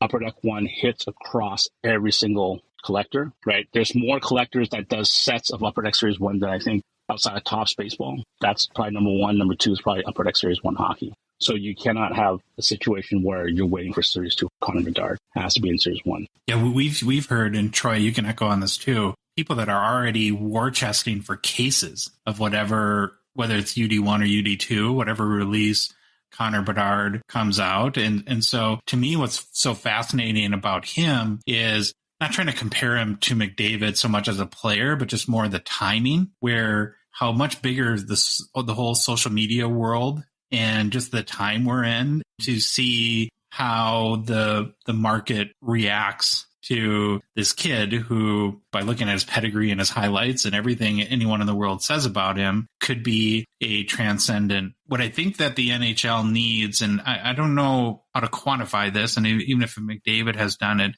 is, to me, it's the key is transcendence. Like, that's what Wayne Gretzky was able to do, was transcend hockey fans, right? Have exposure and have recognition outside of that. I remember, and Troy, we brought this up before, and I can't remember the name of it, but growing up, that there was a cartoon that was Michael Jordan.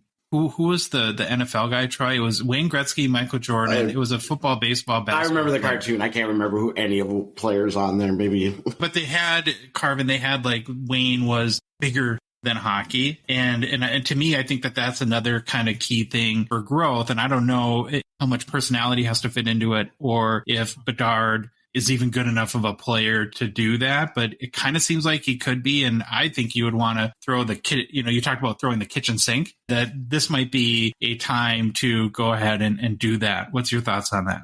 Just build a wide range of products. If you have to produce more products, right, for Upper Deck to get Bedard into every kid's hands, you got to do that. If you've got to go to a stadium game and sample Bedard cards to everyone, give his cards, don't be cautious and worried about what the value is. Instead, getting them a Connor Bedard rookie card, obviously not UD1 Young Guns, not SPA, not any of the limited ones, but just one to create. Like, for one, they should really create a sample card to send out to all their email blasts and says, hey, this is the next big thing in hockey, right?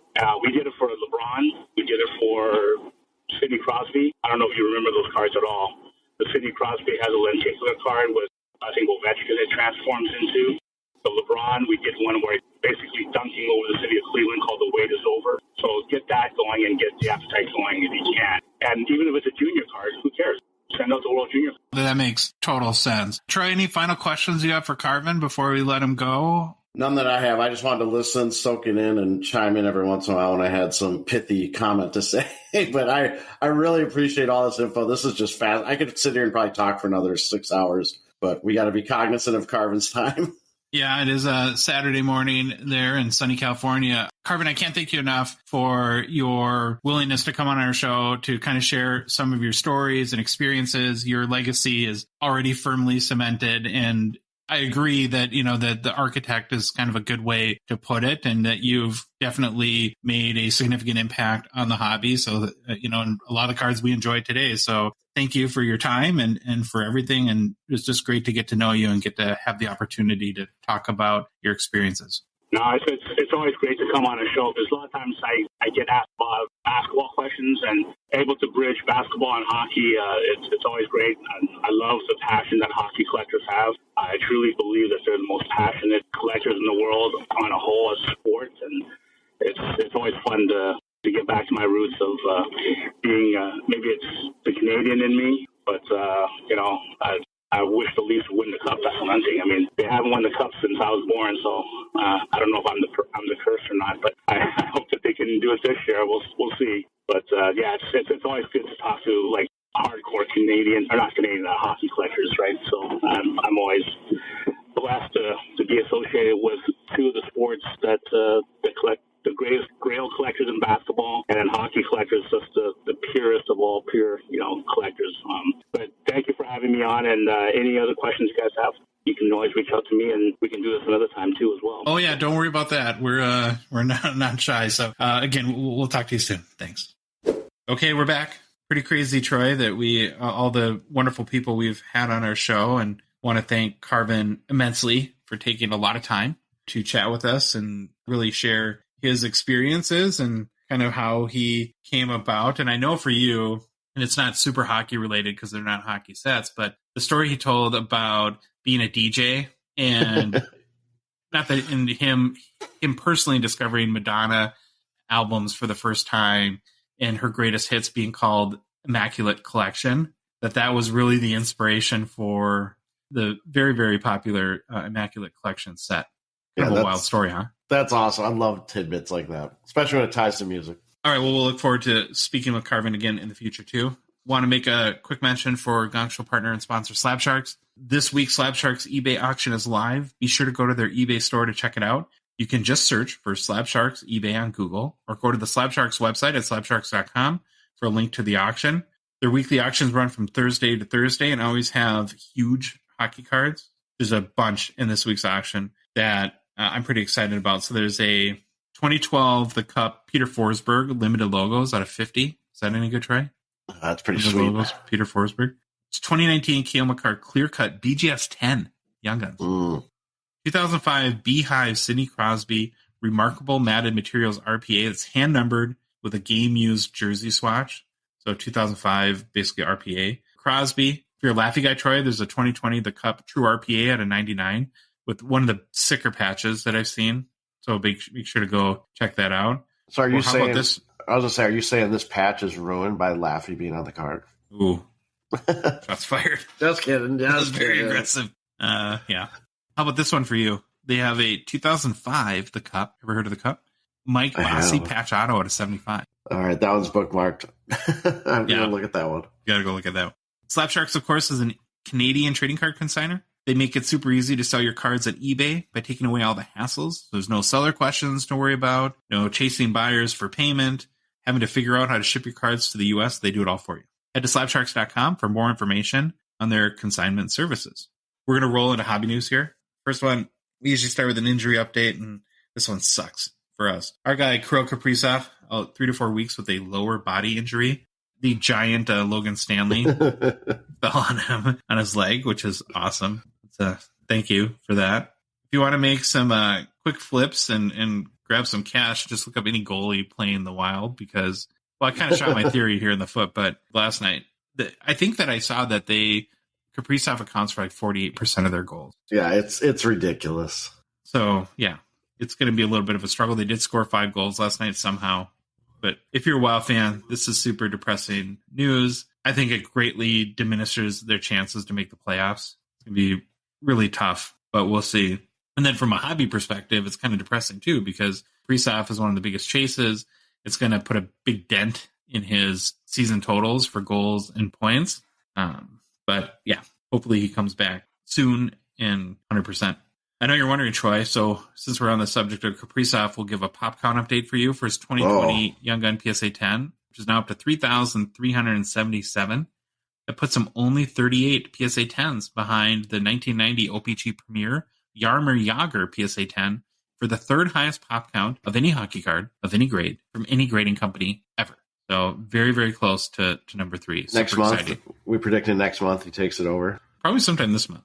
Another hobby news, Troy. This is awesome. I just love this. Our guy, Pyotr Kochetkov, was recalled back to the NHL by the Hurricanes. Looks like an emergency recall. I think Antti Ranta had some sort of injury the other day, and so they had to call him back up from Chicago in the AHL. But let's go back to a second to the HL. So in his last couple games before being called up, he scores a goal, gets the ever elusive goalie goal. Then in the same game, proceeds to get ejected for fighting. Why did he get ejected? Fighting. Goalies can fight. Is there an AHL rule that you can't fight? I don't know. I just read the article. I should have went and watched the highlight. And then the next game, your thing gets better. Keep going. This is awesome. Yeah, and then the next game he gets ejected for trying to fight again. I think I'm starting to like him. Pretty awesome. This guy, that's awesome. I love it. A little fire in his belly there. Well, then he comes back to the NHL and immediately gets a shutout against, I believe it was against Philadelphia. So I don't know. Are we going to see the hobby go bonkers again for Kochetkov? Current value of his 2022, just talked about Series 1 Young Gun PSA 10 Pop 85 with a very healthy for Series 1 gem rate of 33%. That's one of the better ones we've seen. Is 94 US, which has been creeping up a bit over the past week, as you might expect. So only Pop 85, but 33% gem rate. So again, we talked about like the flipping and selling perspective. If you think he's going to be the goalie of the future in Carolina, which may not be a bad bet because the two guys ahead of him are always hurt. Well, Frederik Andersen, right? Is Frederik Andersen ahead of him too? Or is he on Carolina? I think he's always hurt because his shoulder, because he always pops off the net all the time. So I'm pretty sure his shoulder's pretty sore and injured from doing that.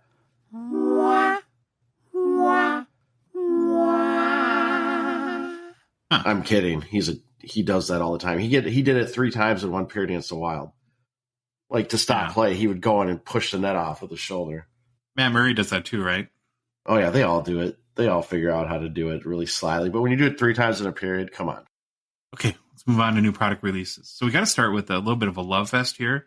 Man, the hobby is really digging the SP Signature Edition Legends set that came out. Yeah, they should. It's awesome. A few days ago. It is awesome. And so congrats to Billy Cilio and team at Upper Deck for making an awesome set there. I did find out a little nugget, an important nugget on this product, Troy, and kind of answer my biggest question about it going forward. It doesn't sound like this is going to be an annual release. For sure not coming out next year. So yeah, I don't know if it'll be a once in the blue moon type product, but and it's got to be pretty tempting at this point to put it out again because everyone loves it so much. But it is hard to follow up on, though, because the biggest hits, of course, are these Future Watch autos. I sent you a note that I saw a Mario Lemieux Future Watch auto out of 49 pulled last night. Just a crazy card there. From one of our Patreons, Money Moose. Yeah, Money Moose. So congrats, Money Moose there.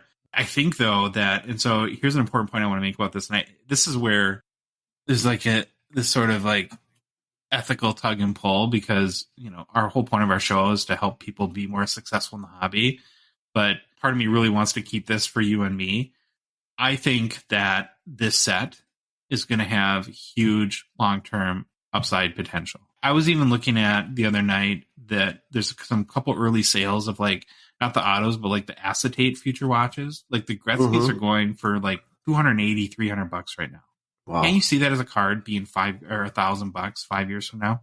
It seems like it. So you're saying that, and I've actually been thinking about that too. And since I've been away on vacation, my personal boxes have been delivered. And I'm really tempted. Do I just hold those and keep them sealed? But I know I can't because I'm an idiot. And I'll bust them open the minute my mind starts wandering or I see them in the house.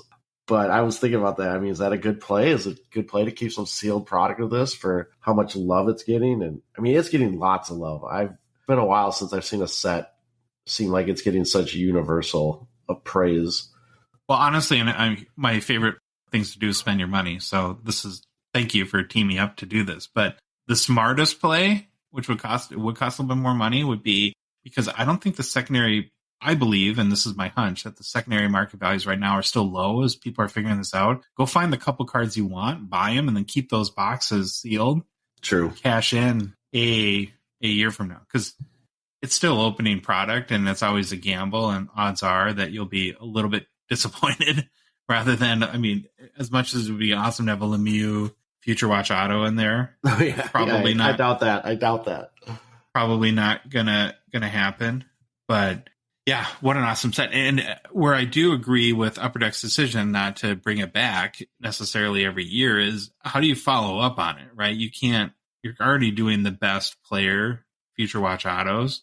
Now, somebody mentioned maybe like Young Guns, like having like a Mike Bossy Young Gun or Guy Lafleur Young Gun or something like that. So there's But probably they've ways done they that, could right? They've done Young Guns for other players in the past, right? There's Gretzky Young Guns, Yeah. if I remember right. I don't know how many they've done in the past. So if they have enough guys that they can do Young Guns for that are legends, that'd be pretty cool too. The other thing I've noticed about this product is it's kind of a breaker's nightmare because there's so many cards that kind of show career progression or have multiple teams on them where whether I don't know whatever breakers do, roll dice or spin wheel or do random. There's like 7 of those situations almost in every box. So kind of funny there. But yeah, SP Signature Edition Legends looks like, I don't know, could be the release of the year at this point. It's been pretty awesome. So last try, we were trying to prognosticate, look at our crystal ball and see what might be the next release. And we mentioned 3 possibilities. We mentioned 2021 SP Authentic, maybe Premier, maybe Ultimate Collection as the next releases, because all of them have the March 22 holding date on the release calendar. Didn't see at the time that SPX had a March 22nd holding date as well. And of course, the one we missed looks like it's going to be the next release. So in typical Gongshow fashion, we list 3 possibilities. Don't see that there's a 4th, and it looks like the 4th is the next release, being 2021 SPX. We did some design previews and posted those to Instagram yesterday here, so Saturday. So if you want to see what the cards look like in the basic set configuration, head over there to check that out. We'll do a deeper dive on the product when the checklist comes out and the release date is finalized. But quickly, though, it's a 4-card box. At least all are numbered, and there's many auto patches as well. Probably the biggest draw to SPX, Troy, is that this is where you have the UD Black subsets. So there's the lustrous cards within those and a couple other, I think some like country themed cards too as well. Pre-sales are around $130 for a hobby box. That's 4 cards, remember? It's like $32.50 card. So what's really interesting about this too is I believe that this is where it's a 4-card box, but it's 4 packs of 1 card per pack. And I put in our design preview post, like, why would you do that? And then somebody very smartly mentioned that maybe it's for hobby shops that want to sell packs out of boxes. So, maybe buy a pack for $50 and get your 1 card. But it's not too often you see that kind of setup, right? Where 4 packs, 1 card per pack. We're going to do a Gong Show first here. In new product releases, right? We're going to talk about Leaf. All right. Some Leaf products that look like that they're coming out at the end of the month. Leaf, of course, produces unlicensed cards, so they cannot use the NHL teams' names, logos. I think they do deals with specific players, though, and so how they compensate with that typically is they have lots of auto-driven cards or memorabilia-driven cards, and actually they do a pretty nice job of designing cards around not having the license. They have 2 products, Troy, that are slated to come out at the end of the month. 2021-22 Leaf Lumber that has basically it's very like game used stick driven. They do have players like Lemieux, Gordie Howe, Yager, Matthews, etc. And then they mix in autos as well, so you can have like an auto relic card. Boxes are pre-selling right now in the 210 US range. You get 4 cards per box. And then they also have slated to come out sometime soon the Art of Hockey. So these are cards that are artistic drawings or paintings of the players. Again, they do a really good job within the artwork of masking the fact that they don't have the license. So kind of cool. A lot of them are autoed. They look really awesome. I sat and looked at their sell sheet last night. Pre-sale pricing $270 US per box. Kind of like with the lumber product, 4 cards per box. Neither of us are real big Leaf guys, so we don't talk about them often. But I don't know, what's your thoughts on Leaf? I do like the Art of Hockey series. I've liked them in the past. I haven't bought any, but any of I think they do other too, like they do Art of Sport, if I remember right. They've always been really cool cards. Leaf Lumber I'm not too familiar with. Seems interesting. I'll probably take a look at the sell sheet, read about it, see if there's any cards that I want to go look at. I won't buy any boxes of these, but I would definitely be interested in singles if they can. Again, I'm a big licensing snob, so hopefully if I find one I like, it's kind of hidden how it doesn't have the team logo on there, which, like you said, they do a pretty good job. Panini does this too with, like, I think baseball. They do a pretty good, they've figured out how to kind of hide that they don't have the team on there. Mm-hmm. To me, these are very much collector-driven sets. Like, if you just want a really cool stick, game used stick with an auto of one of your all-time or favorite players, all-time legend. I just don't know if I believe real heavily in unlicensed cards from a long-term value perspective or from a resale value perspective. I'm sure others disagree, could point to examples. It's just not for me from that perspective. But from a collecting perspective, totally get it. Quick mention here for Gongshow partner and sponsor Stand Up Displays. They are ready to help you display your favorite hockey cards, whether you're at home or in the office. You can choose from any one of their player-inspired city and jersey stands, so you can find it on their website at standupdisplays.co. If you want stands that are customized to your brand or with a cool design that you come up with, you can use their direct print product and print it right on any number of stands that you want. So they can do multiple quantities, of course, and they do it really fast and looks amazing. We use their direct print stands that have our Gongshow branding on them on all of our pack opening videos or when we post our PC cards to social media, so you can see them on our social accounts. Best news, Troy, if you use the code Gongshow, you can save up to 10% on checkout at standupdisplays.co. For our last segment, this is kind of a fun one. It's something I've been thinking about really for the last couple of months, where we have this guy, Connor McDavid. You ever heard of him? Pretty good? He is pretty good. He is going scorched earth on the NHL right now. McDavid mania is in full effect, having an all-time season. So what you'd expect in this scenario is we're seeing lots of big sales on RPAs, Cup Art products. Young guns are flying off the shelf, and they're all going for big money. And if you're not a collector that has $3, $4, $5, $10, $20, $30,000 to drop on cards, which I would probably guess is most collectors fall into that category, it's a little bit of a bummer because you got this player you want to, whether it's just from a collecting perspective or you'd like to get in the investing game somehow and you just don't have that type of cash, it presents a little bit of a challenge there. So what Troy and I did in the last couple of days is did a little kind of interesting experiment to try, can we find some really, what we think are really good McDavid cards that are under $500 each. We scoured the interwebs and Card Ladder and whatever sources that we use and look to find cards that have recent comps for less than 500 that we think are good buys at this point. But now's the time where we have to give our general Gongshow disclaimer. This is not investment advice. Any one of these picks could do terribly. You could lose all your money. So make your own decision. Don't just trust us at verbatim. And like in any time we do anything like this, our goal is just to get you something to think about, right? Whether you love any of these cards specifically and you want them for your collection, or it leads you to making the best decision for you. That's really the outcome that we're looking for. Okay, so all that being said, I'll start with my picks. So again, these are McDavid cards that right now go for under $500 US. The first one, Troy, that I found is a 2015-16 OPG update McDavid Retro PSA 10, top 239 with 39% gem rate. Last sold for $486 on January 24th. Here's why I like this card. Pretty low pop, 239. Gem rate combo, again, so you look at pop and gem rate, 239 pop, 39% gem rate. That's a good formula for long-term value success. It's a rookie too, which I think rookies give you better upside potential than paying $500 for a mid-year career card. It's a gem mint and PSA 10, so that's a value maximizer there.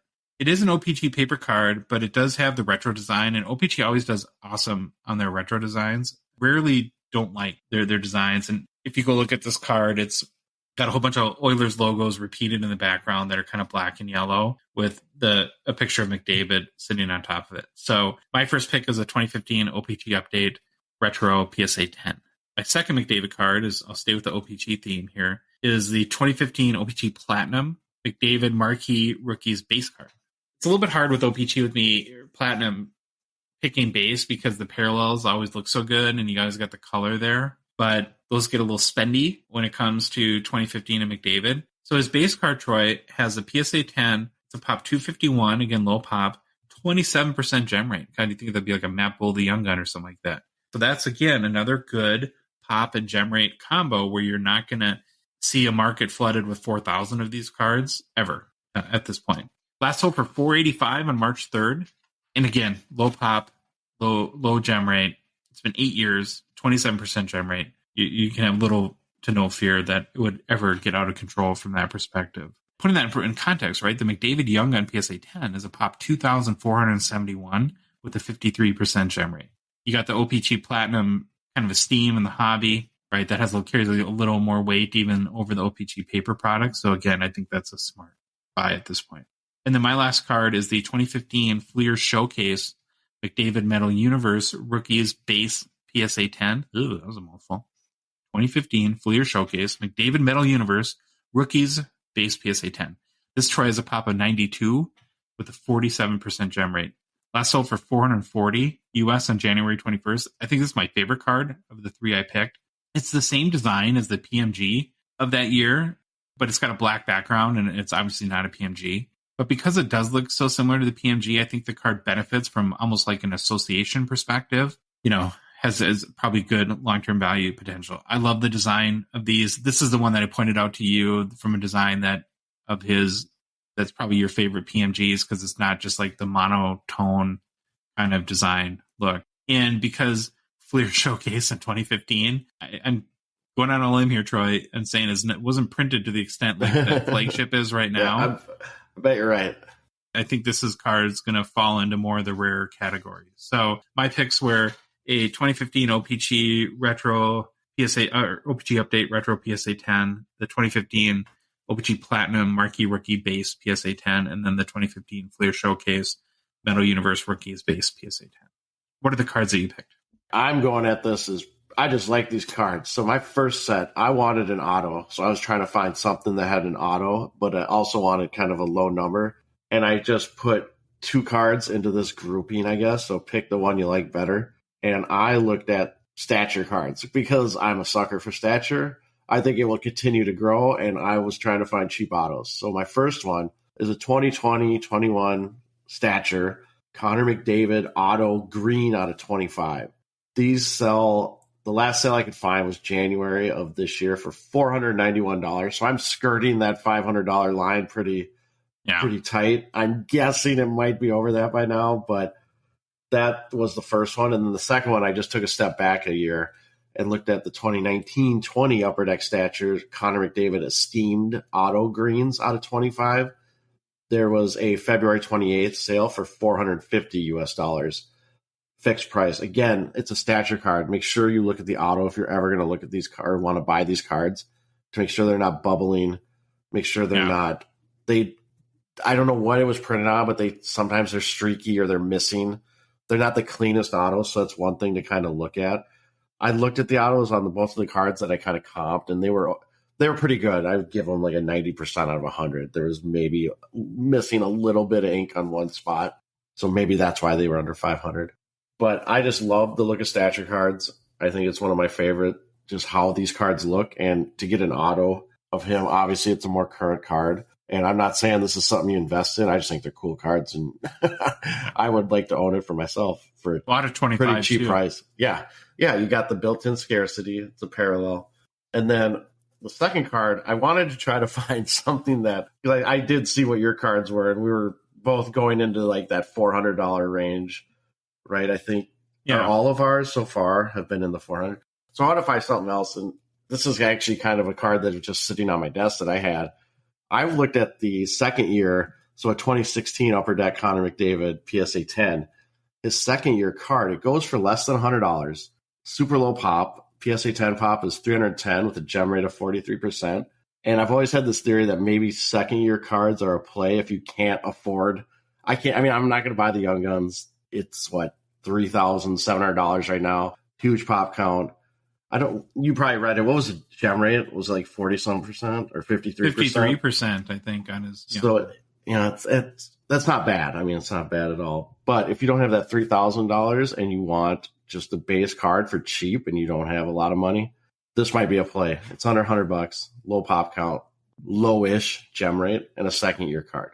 So there's a lot of people that are really believers in second-year cards, especially for the modern end, and I can buy a lot of their argument that it's a good kind of long-term investment and that you get, think of like the 1980 OPG Gretzky, right? Yep. And Gem Mint, those are really, really low pops comparison. But yeah, from a value perspective, I think those are good picks. And I like how that's sort of the balance of our show, right? I typically think a little bit more on the investment side, and you come at it from more of the collector angle. So those are our picks. We gave you 6 options. Hopefully that gives you something to think about.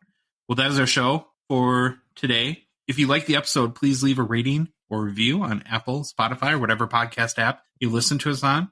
If you love the show and want to support us, want to chat with us daily on the Hockey Cards Gongshow Discord server, please consider a $5 a month donation. Join our out of 99 support level tier on Patreon. The link is in the show description for whatever podcast app you're listening to us on, or within our Instagram profile and our link tree. You can go to the Patreon website, patreon.com, and search for Hockey Cards Gongshow, or there's a link on our website, hockeycardsgongshow.com. If you're not already, follow us on social media on Instagram, Facebook, TikTok, Twitter, and YouTube. And Troy, the Hockey Cards Gongshow podcast is a production of Dollar Box Ventures, LLC.